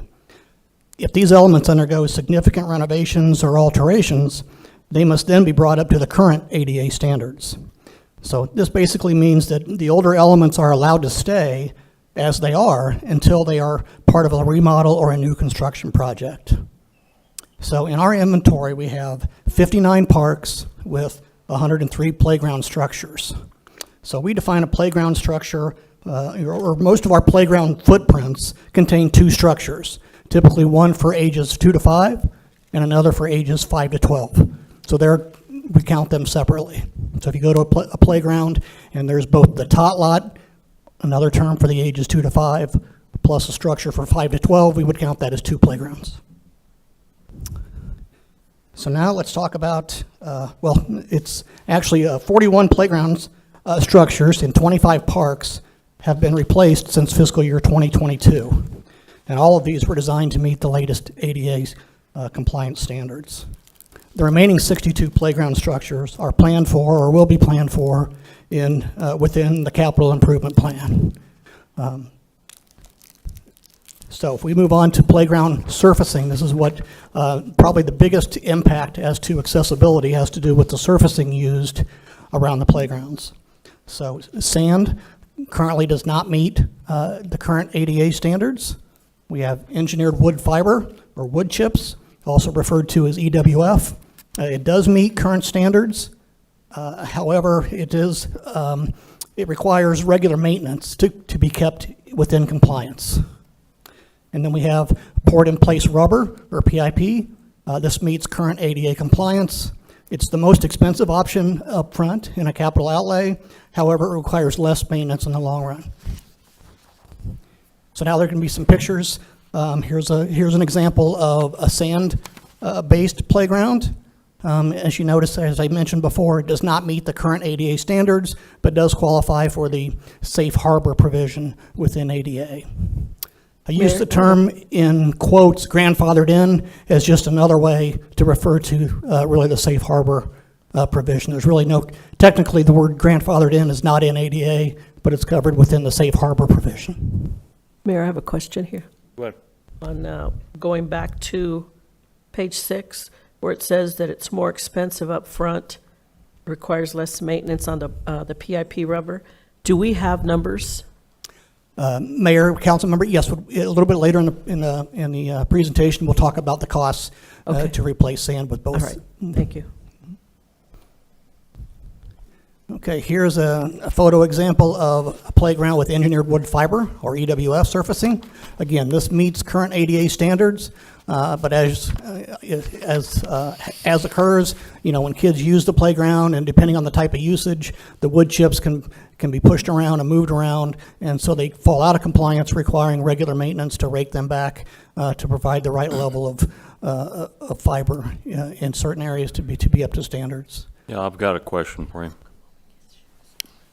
I'm not exactly sure what the question is, but we'll figure that out. A couple years ago, I think it's been a couple years ago, may have been a little more.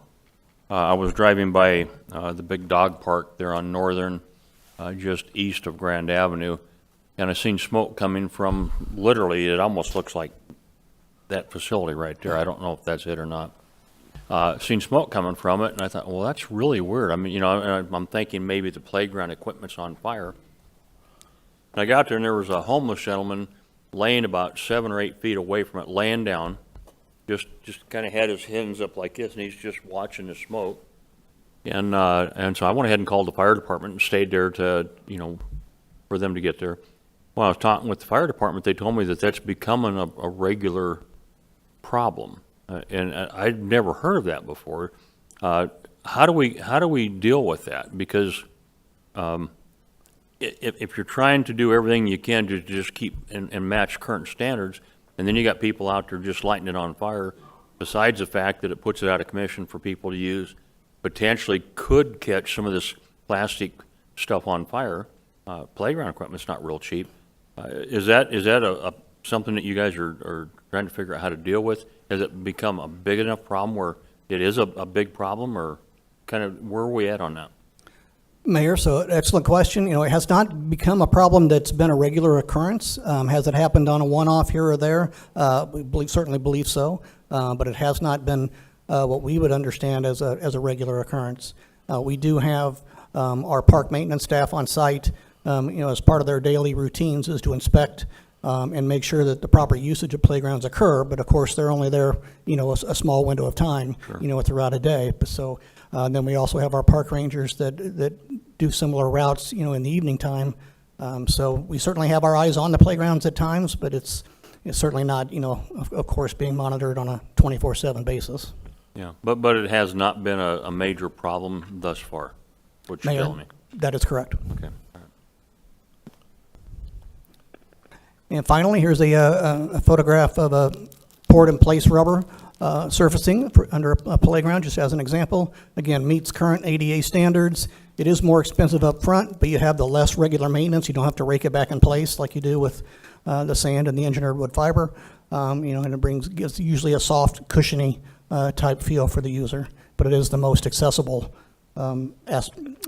surface as well.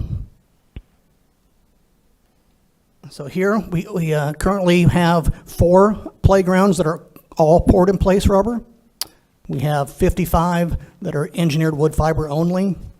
We have 20 playgrounds that are a combination of engineered wood fiber and poured in place.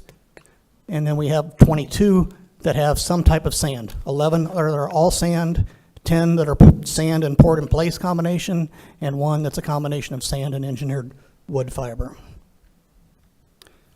So we get into the estimated cost if we were to convert those all sand playgrounds, and I apologize for the typo. The should be from sand to poured in place for all 22 playgrounds. Would be approximately $2.7 million to convert sand to all poured in place at those locations. And then from sand to engineered wood fiber for all 22 locations, it's approximately $700,000 to replace the surfacing. Now, what these fees do not include is the cost to replace the equipment.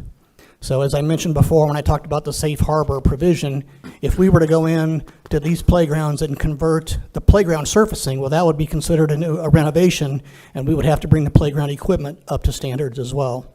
So the estimated cost to replace the playground equipment at those 22 locations is in the neighborhood between 3.5 and 4.2 million to replace all the playgrounds, in addition to the cost estimates that you see for replacing the surface. So now let's switch over to... Yeah, hold on a second. Can you back, there you go. So on your first one, sand to the poured in place, you have 2.7. Does that require also changing out the equipment? Mayor, yes, because of the safe harbor provision. If we were to go in and replace sand, the surfacing to poured in place, then the actual equipment of the playgrounds would have to be brought up. If they don't meet ADA standards, the current ADA standards, we would have to replace them to bring them up to standards. So there might be a few of these 22 that already the playground equipment meets the standard. But odds are, if they're, due to their age and the fact that they're in a playground with sand as a surfacing, more than likely the equipment would need to be replaced at the same time. Yeah, I wish, and we don't need it today, but maybe in the future you could come back and tell us what it would be if you had to do all of it, rather than just the changing out the sand or the wood fiber to the poured in place, you know, including equipment. And Mayor, to include equipment, you would add between 3.5 and 4.2 million to the numbers on your screen. Okay. Mayor, may I? Thank you. So but that would be spread out over 3 to 5 years, or possibly even spread out over a longer period of time as it rolled through the CIP. We would be addressing, you know, depending on what where the conversation goes, if we decide to add or whatever. But I mean, to fit another, let's just say it ends up being $8 million in the CIP to bring all of the parks eventually up to these standards. It's considering the amount of our budget's not a lot of money, because it wouldn't have to be done all at once. It couldn't even be done all at once. Is that correct? Mayor, Vice Mayor, that's correct. It could be spread over time. It would need to be spread over time just to the amount of projects we could get completed in a given year. Okay, very good. Thank you. Okay, switch over to the inclusive playground. The analysis here, the CIOSI requested recommendations on potential locations for inclusive playgrounds. Due to the nature of inclusive playgrounds having the ability to attract users from a greater distance than a neighborhood park is designed to serve, staff gave location considerations for restroom availability, off-street parking to accommodate more vehicles, ease of accessibility, and surfacing material. So staff, the current dollars estimated cost would be between $750,000 and $850,000 per playgrounds, and that would include both ages 2 to 5 and 5 to 12 structures, shade over both units, and all poured-in-place surfacing material. So, a playground with both those units, shade, poured in place, is between $750,000 and $850,000 per playground for an inclusive playground. Staff is proposing 4 locations and is open to further discussion and direction from council. Heroes Regional Park, this playground is in progress and was designed to be all-inclusive. Saguaro Ranch Park is included in the master plan and could be designed as an all-inclusive playground. Foothills Park South is a potential future location. Foothills Park South, Foothills has 2 different playgrounds. What we refer to as the South is right along Union Hills Road. And then the 4th location being proposed would be Rose Lane Park as a possible future location. And here's a map that shows the location that those 4 inclusive playgrounds could serve the city. And I'm going to go back one slide to mention that both the Foothills Park and Rose Lane Park equipment have been replaced within the last 2 or 3 years. So they're more than likely they would meet current standards. We could either wait until their useful life before they were replaced as a full inclusive, or we could look to make amendments to make them all inclusive, in an earlier time frame if that was the direction. With that, we're looking for consensus direction. Continue with the current plan, which is replacing the sand with engineered wood fiber as playgrounds erupted within our capital improvement plan, or we could develop plans to replace the sand with poured in place or a combination thereof. And then the second item, a plan for inclusive playgrounds at Foothills and Rose Lane, in addition to Heroes and Saguaro Ranch Park. So with that, I'd be glad to answer questions. Thank you, Mayor. Thank you for the presentation. I guess let's start with the poured in place and the issue with accessibility when there's not a poured in place surface, a flat, even surface, is for children with mobility issues, and even adults that are supervising the children with mobility issues. The surface of itself at the playground creates an obstacle for them to be able to enjoy the playground. That's the issue and that's the issue that I've had a couple of people in my district point out to me, is that even with the wood fiber, with a child or a grandparent or somebody that's supervising a child, if they have mobility issues, it's not really a safe surface for them to be walking on. So I think it's important that I understand where we are with our parks funding, and I know we have to get bonds passed, but I think this is something that I would hope that we would get behind, and I think it's something the community would get behind, is to make, at least the very least we could do is make the surface that the playgrounds are on and spread it out. If we spread this out, $8 million over 5 years, it's about $1.6 million a year. It's not, considering the parks budget, it's not a lot of money. So I would like us to at least consider moving forward with this, subject to the approval of the bonds. And then with the, I think we should have inclusive, I know we're going to have one in Heroes Park, but it's not really accessible to other parts of the city. But I guess the first thing I want to ask is about the potential sites for inclusive and I'm looking at the map of a couple of them, was the vicinity to where you would be parking and where the playground is that taken into consideration also? Because I would think that the most ideal locations would be where it's relatively close to where you're parking a car. So you're kind of close to where you're going. Mayor, Vice Mayor, yes, that was part of the ease of accessibility was taken into consideration. Okay, because I noticed that's why it said Foothills Park South. There is a big gap on the map, obviously. I know that that's probably maybe one of the reasons why Foothills Park was chosen is because it's a little bit close to Saguaro, but it still leaves a pretty big gap in the middle there where there's no accessible playground. I'd like to maybe look at a plan where we had one moved up a little further north and one in the Saguaro district. I don't think this, my opinion, the Saguaro district should be left out. I know Councilmember Melder's on the phone. I'm sure he'd like to speak on that. But I mean, this is something that I hadn't thought about for a long time until I started hearing from residents who have children and grandchildren who can't access our playgrounds and enjoy our playgrounds. And once that was brought to mind, and I know you were at some of those meetings as well and some of your staff, that this is something that I think we should be taking a look at and trying to figure out how do we budget for this and how do we plan for this? So it's not something we can snap our fingers and do, but over the next 5 or 6 years, we could have a surface that anybody can use on our playgrounds. And then also as a start, I'd be okay with the proposed locations, but for me anyway, I would say that should be where we would start, and that we should be adding these playgrounds, at least maybe one every CIP cycle, add in another inclusive playground so that all the children in Glendale are able to, whatever their abilities are able to enjoy our playgrounds. Thank you, Mayor. Anyone else? Thank you so much for all of the hard work that you did on this. Can you help me understand a little bit more about Rose Lane Park, because you had said that, and the structures look really nice, the new playground structures, and then you had talked about it being in a proposed future location for an inclusive playground. Can you talk to me a little bit more about what you were mentioning with the current equipment and et cetera? Yes, Mayor, Councilmember Conscious. So really, we could look at two options. One option is more the long-term, since that playground structure is relatively new.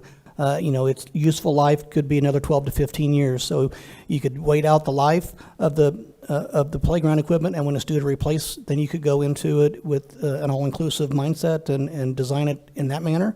Or if there was interest to do something more in the short term, we could work with the manufacturer of that particular item to see how we could retrofit. If there's ways to make it more inclusive to where it would meet the definition and really meet the goal of providing accessible or inclusive elements to meet visually impaired sensory sensitivities and so on. So that could be an option as well. Mayor?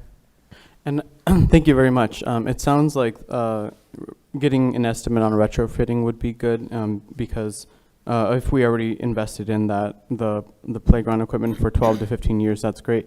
I think that for the reason I bring up Rose Lane Park is really getting from the parking lot to the Ramadas. There used to be the courts that were removed, and so now there is not a solid surface to get from, or a sidewalk to get from the parking lot to the Ramadas. And so I think that was one of my biggest concerns, and not so much the playground equipment because it is so new. But thank you so much for talking to me about the retrofitting process and how you would want to make sure that it is inclusive throughout the entire park. Thank you, Mayor. So because it's basically an unfunded mandate, or I forgot the term that you used, but it's a federal unfunded mandate as far as once we touch something, we have to bring it into compliance, whether it's when we've done our streets, with our curb cuts at corners. I mean, we have to bring things up to standard. But does that necessarily mean completely redoing the playground, or could we simply just add additional equipment to the playground that would be inclusive? Or is every piece of equipment required to be inclusive? Mayor, Vice Mayor, that's a very good question. I don't know that it's very easy to answer. It's a lot of it is going to be on a case-by-case basis based on the age of the equipment. It is a little bit of a gray area in what level of improvements you need to make to bring it up to standards. So we could look at it, the retrofit option that I just mentioned is something that might be able to be looked at on a case-by-case basis. However, it might be that some of the older playground equipment are of that age to where it's not really feasible you would really need to replace it in total. But it's something when we get to that point we could look at at really looking at what's the minimum to get us to ADA standards and still be able to offer accessible equipment. Okay, understood. I may have not phrased that correctly. I was kind of referring to, for example, Rose Lane Park, where they've recently had a replacement, but if that's the site selected to be inclusive, I wouldn't be supportive of taking out relatively new playground equipment, but could it be something be added to make it inclusive is what I'm asking. Mayor, Vice Mayor, sorry if I misunderstood. Yes, that is the retrofit option that we could look at on how we could add equipment or replace existing equipment with more inclusive equipment. We could work with the manufacturer since that equipment is relatively new. I'm sure that would be an option that we could come to some type of resolution. Thank you. All right. So what do you want from us? I believe that, looking for consensus on it sounded like there was a recommendation to continue our CIP plan, but with replacing with port in place is what I believe I heard, but I don't know if that was a consensus on that as our plan forward, because our current plan calls for replacing the playground and using engineered wood fiber as the surface. Mayor, may I ask, not just, I think you said it's more durable, or somewhere you said there was another advantage to the port in place, but also, does it last longer? You said it requires less maintenance, but does it last longer than the wood fiber? And I know one of the things about sand, I think sand in a playground is gross anyway. I mean, it's just a big giant cat box. But also for, young children, they like to dig and crawl around, and I mean, they can find things in there that shouldn't be thrown down on the ground, and cigarette butts and other things that people may leave in a park that shouldn't be there. But at least on a flat, smooth surface, if there's something laying there, a parent or somebody could pick it up and make sure that their child doesn't get their hands on it, a needle or something like that. So I think for safety reasons also and accessibility reasons, I really think we should, in my opinion anyways, is move in the direction of the port in place for a lot of reasons. Mayor, Vice Mayor, yes, we'll start with the engineered wood fiber. That requires regular maintenance, meaning depending on how busy the playground is, might be daily, could be weekly, bi-weekly, where our staff has to go out and rake the wood chips back in place, especially under swings and areas that get a lot of use and where kids might kick the engineered wood fiber. So that's a regular daily, weekly type maintenance.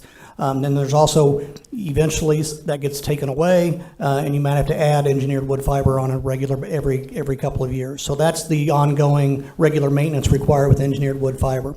Port in place, you don't need to rake it daily. You might blow it off from debris, occasionally, but you don't have that regular maintenance. However, you do have annual maintenance, different applications that you put down on the rubber to make it last longer and to lengthen the life of it. So, but here in our climate, and the sun and the heat certainly does deteriorate the rubber over the course of time, but it is, again, it's less maintenance over the course of time, mainly because you're not having to address it on a daily or weekly basis. Mayor? Mr. Kennedy, in Heroes Park, the current playground area right now, it has both, right? It's got the wood chips and it's got the pour in place. Mayor, council member, yes, the existing playground in Heroes Park is a combination of engineered wood fiber and some port in place as well. Okay. I am in agreement with doing the port in place. I know several times when I've taken my granddaughter over there, we always come back with wood chips in the shoes. But it is gross. You do find stuff inside of there, and it's a lot safer, I believe, the pour and play. That it's softer. I've seen kids fall off with a swing set. Yeah, it is a lot safer. Mayor? Go ahead. Mayor, I would like to ask the council if we can, in terms of our consensus direction, for the last part, which is the plan for inclusive playgrounds at Foothills and Rose Lane Park. When it says plan, if we can allow staff to do more research on that retrofitting process and come back to us and let us know how much that will be before we make a full-on decision, especially with what's going to be happening with the parks bond. So that would be my ask to council, if we can allow for the staff to go back to the drawing board and get us some numbers on the retrofitting. Thank you. Did you have a question? Yes, Mayor. On slide 11, transitioning from sand to poured in place would take 3 to 5 years, going to the wood fiber 2 to 3. Why the difference in time? Mayor, council members, the amount of, usually the lead time and the amount of prep work to do the poured in place takes a little longer. So the project cycle is a little bit longer, so that's why it would take a little longer. Okay. And then the upcharge from, obviously we're getting away from sand completely, any opportunity we have.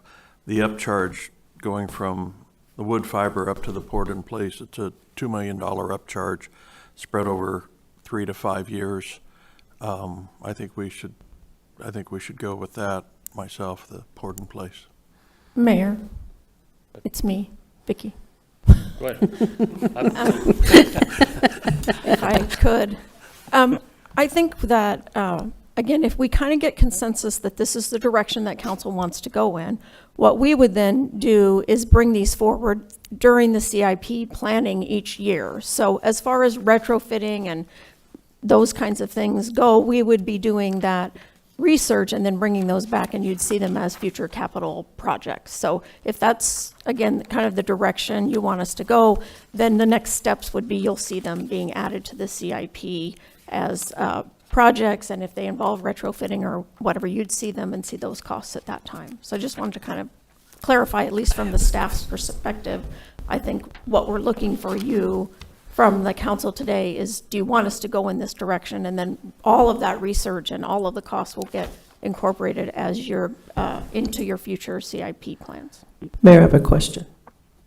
Mr. Kennedy, if the new equipment that's put at Rose Lane, if you're not able to retrofit that, could you take that new equipment and put it into an older park? Just replace the older equipment from another park with that equipment? Mayor, council members, that's really a case-by-case decision based on the original installation and the type of equipment. A lot of times, trying to relocate a piece of playground equipment would not allow itself to be installed at the new location and meet standards, depending on how they could remove it. I think maybe the easiest way to say it, the removal process might damage it or put it in a condition where it may no longer be a safe or viable reuse. But there are times it could happen, but I think it's usually on the a smaller percentage of operations where you could actually uninstall and reinstall and meet safety guidelines and ADA standards. Mayor?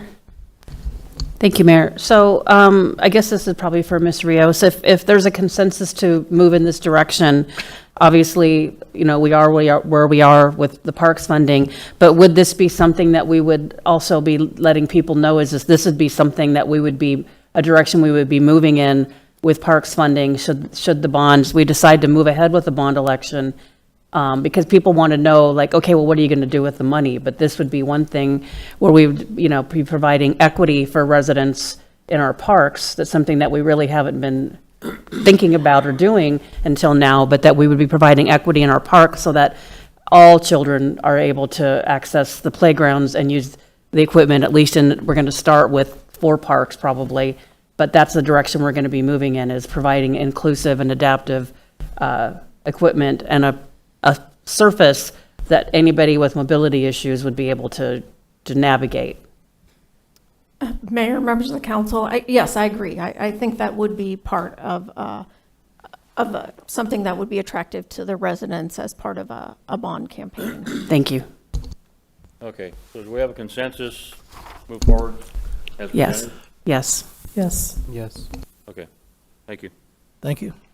Council item of special interest, Veterans Recognition in Veteranos Park.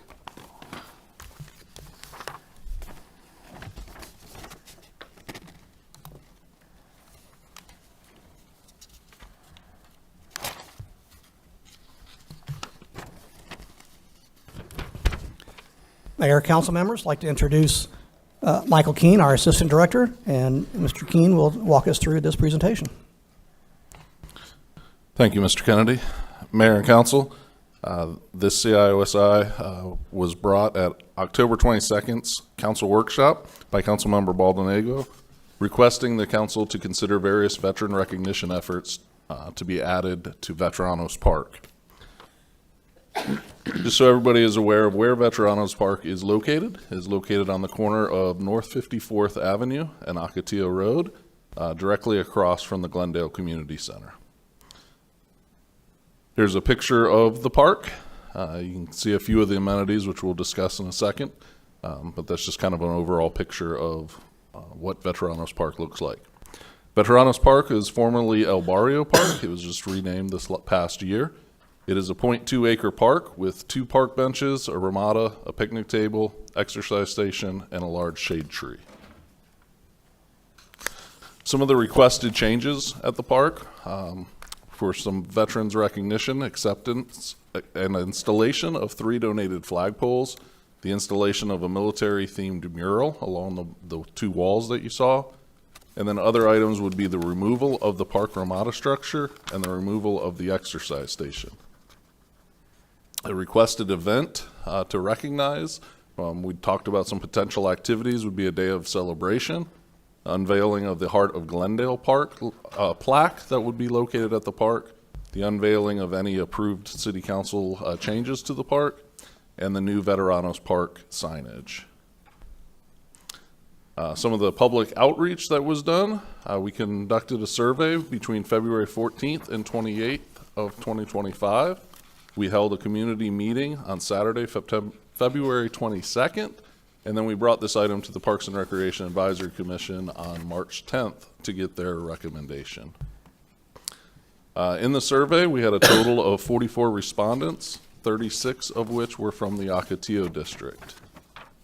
The first question was, would you like to see a military-themed mural on the walls? We had 40 respondents say yes, and 4 say no. Question 2, would you like the exercise station removed from the park? We had a response of 26 said yes, and 18 said no.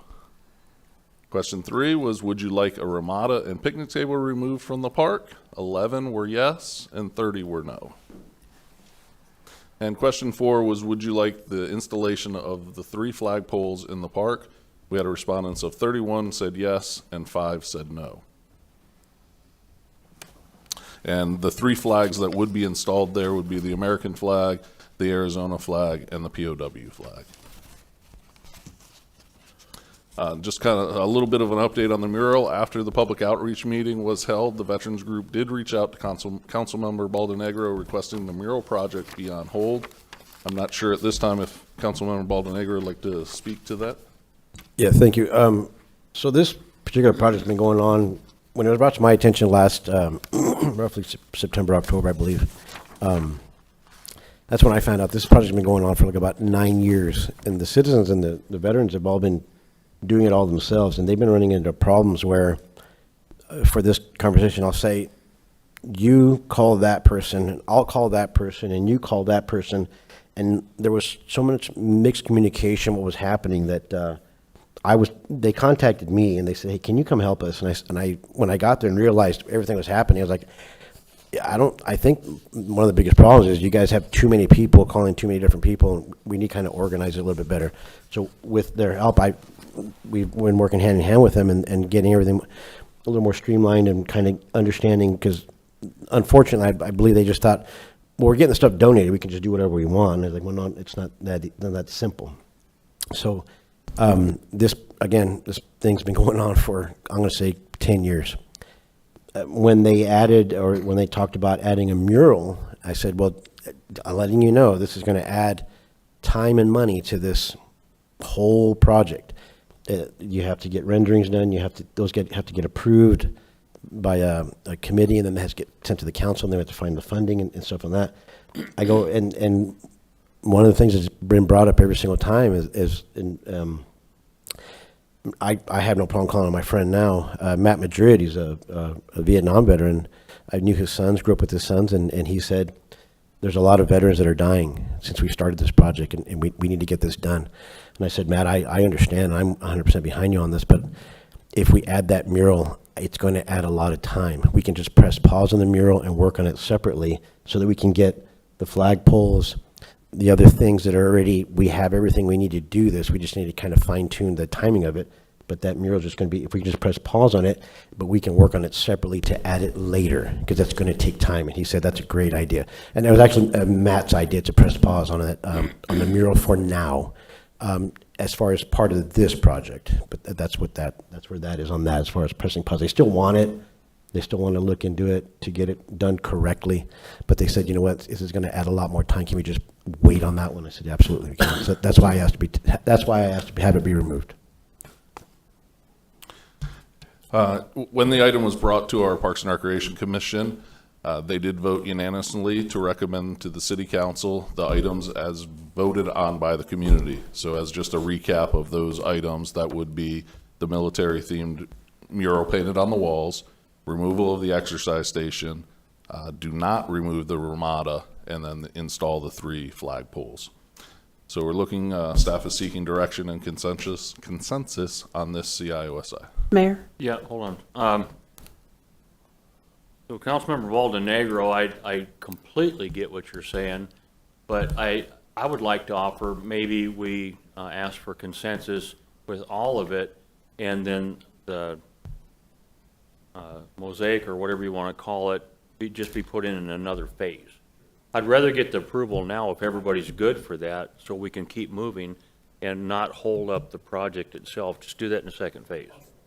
If you're okay with that, I don't know what everybody else was thinking about that, but my other question is, there was more people wanted the table to stay. Where were you guys at on that? What was I understand why they wanted to take it out, but there's more people want it to stay. So there's there's a small picnic table with a small, looks like a 10 by 10 covering over it. It's not a giant remodel like they have at Swallow Ranch Park or like that. It's very, very small. When I was on a police ride-along back in December, when we had pulled up for another incident, one of the incidents we came upon was there was, unfortunately, people were doing drugs underneath that Ramada. Now, when I went to a certain meeting, I went to the first meetings back in September, August, of last year, like 3 or 4 of those veterans were like, that's all they do there. We need to get rid of that. And I understand. I've been there. I've lived a block and a half away.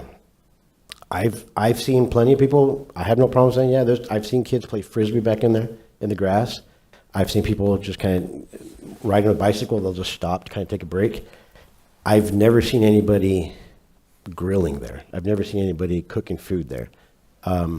It's a small table, and most of the people in our neighborhoods, we need at least 4 or 5 tables for everyone that we're inviting over. So that, I mean, they're not going to leave their house to go and cook a burger there. One of the things that they didn't like was that it just seemed to be like a magnet for illicit behavior.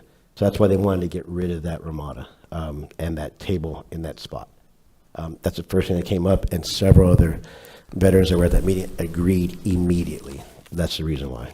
Yeah, I thought that I had seen where there was a majority of people wanted to keep that. They did. Did I say that wrong? No, that's what it says. In the research it's done, yeah, a majority of them want to keep the picnic table and the Ramada. So maybe I could offer another suggestion. What if we just take it as originally set out, with the leaving that there, and then all of us say, let's keep an eye on it. Let's get the police to give us a report 6 months from now, and if it's still a problem, then let's take them out. Thank you, Mayor.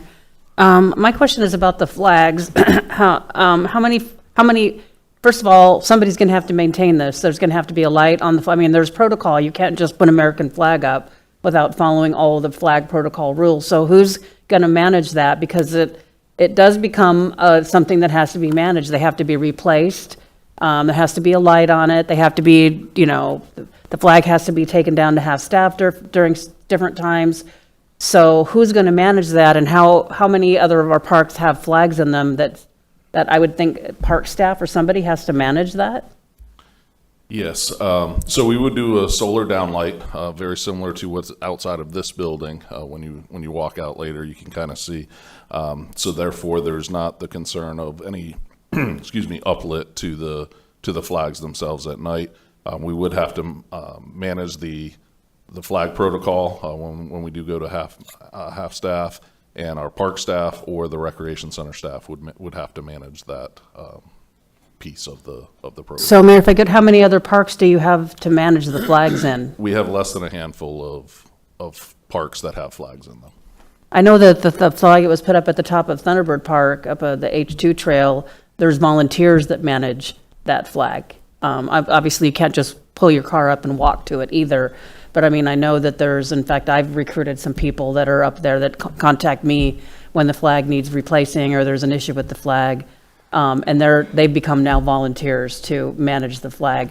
So I don't want to put a burden on park staff that they've got, the flags have to be replaced relatively frequently, especially during monsoon season. They get tattered and torn and they need to be replaced. So I just wanted to make sure that that's part of the consideration, or would this group of veterans be willing to volunteer to manage the flag also? So in speaking with them, I'm sorry, when speaking with them, I had no problem when they become a damage through my office replacing the cost of the flags. The staff across the street at the community center, the way their office is, their front desk is situated, they would be looking across the street at the flags. Every time somebody walks in, they look up, they're looking in there. When I had spoke with them as well about that, they had no problem keeping us informed, things that are happening, if we need to, if something comes up, maybe we don't know of a flag that got damaged in a storm. I'm positive they would let us know, and I would pay out of the office funds to have the flags replaced, and then protocol, it sounded like the folks across the street were like, they would be more than willing to help us take care of that as well. Especially because a lot of those veterans go to the community center, they're seniors now, they have personal relationships with them, and they would be doing this as a service to them, and they were on board with it. It does become a matter of pride. In fact, the volunteers that I've recruited myself are veterans that hike the mountain, and they want to help maintain the flag. So I was just curious if that was a possibility. Thank you. Mayor. Okay, go ahead. Thank you. With Councilmember Baldenegro's permission, I do agree that the second phase of a mural would be great, because I know that last meeting we approved or gave consensus for $250,000 for our 250th year in celebrating America.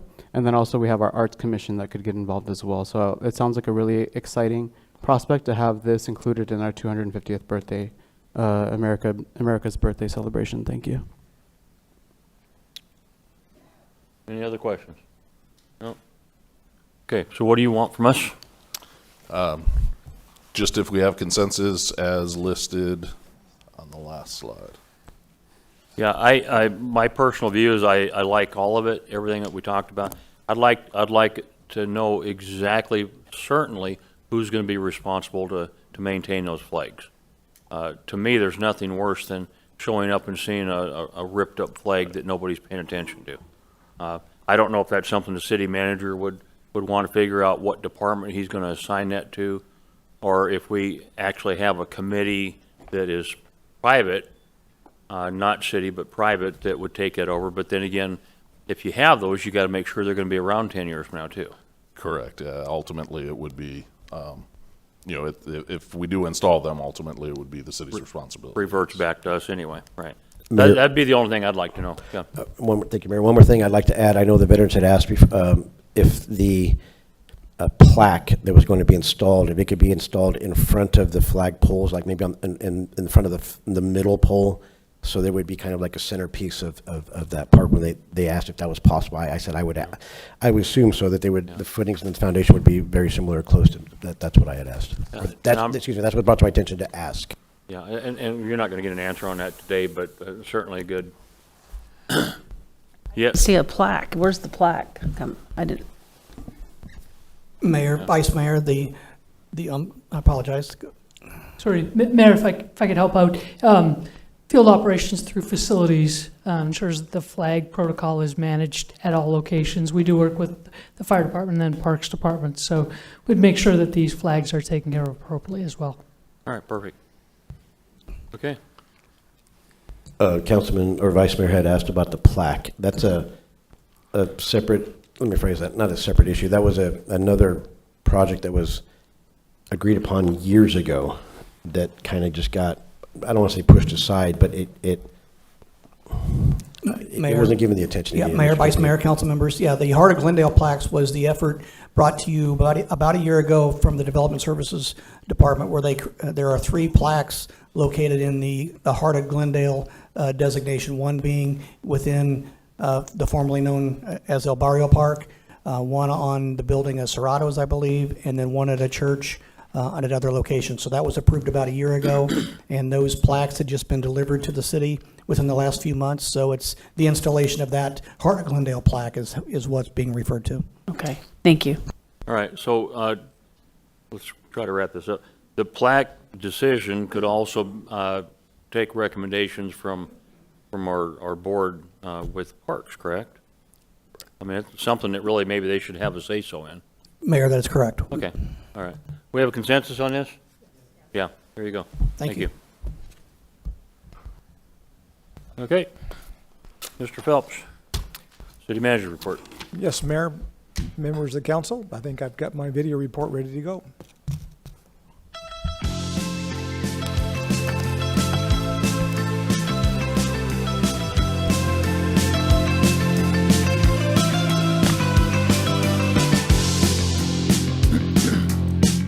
Hi, everyone. I hope you're having a great month so far. Now, here are some exciting things happening in our great city of Glendale. Investments in our city's energy upgrades are paying off in a big way. Field Operations and Water Services recently won the APS Clean Energy Project Achievement Award. They also received rebate checks for nearly $80,000. That's because we've made major lighting upgrades in our parks and to our city buildings.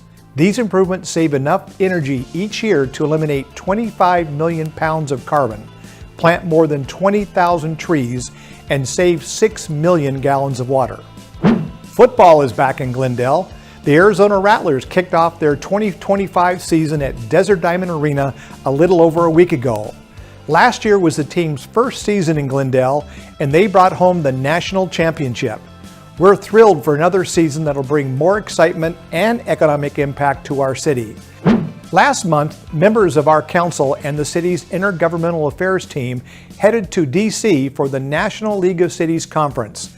They met with our federal delegation to discuss key issues like new F-35s heading to Luke Air Force Base and the federal budget. It was a valuable trip to advocate for Glendale and strengthen relationships. Glendale employees recently celebrated Cesar Chavez Day with an event hosted by our Inclusion Network. A guest speaker talked about his life and legacy and the influence of Arizona's Mexican heritage. It was a meaningful way to recognize his impact and celebrate diversity in our community. Thanks for watching. I'll be back soon with more updates.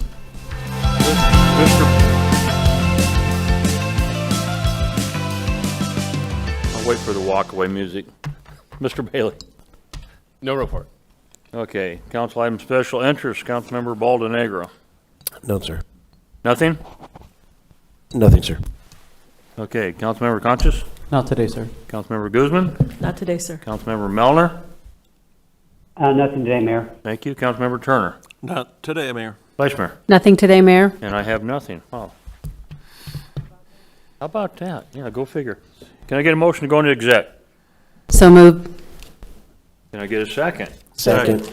Okay, all in favor to go into executive session, say aye. Aye. Any opposed, say nay. Clear, you guys have it, do you have it? We are going into executive session. We're at recess. Thank you.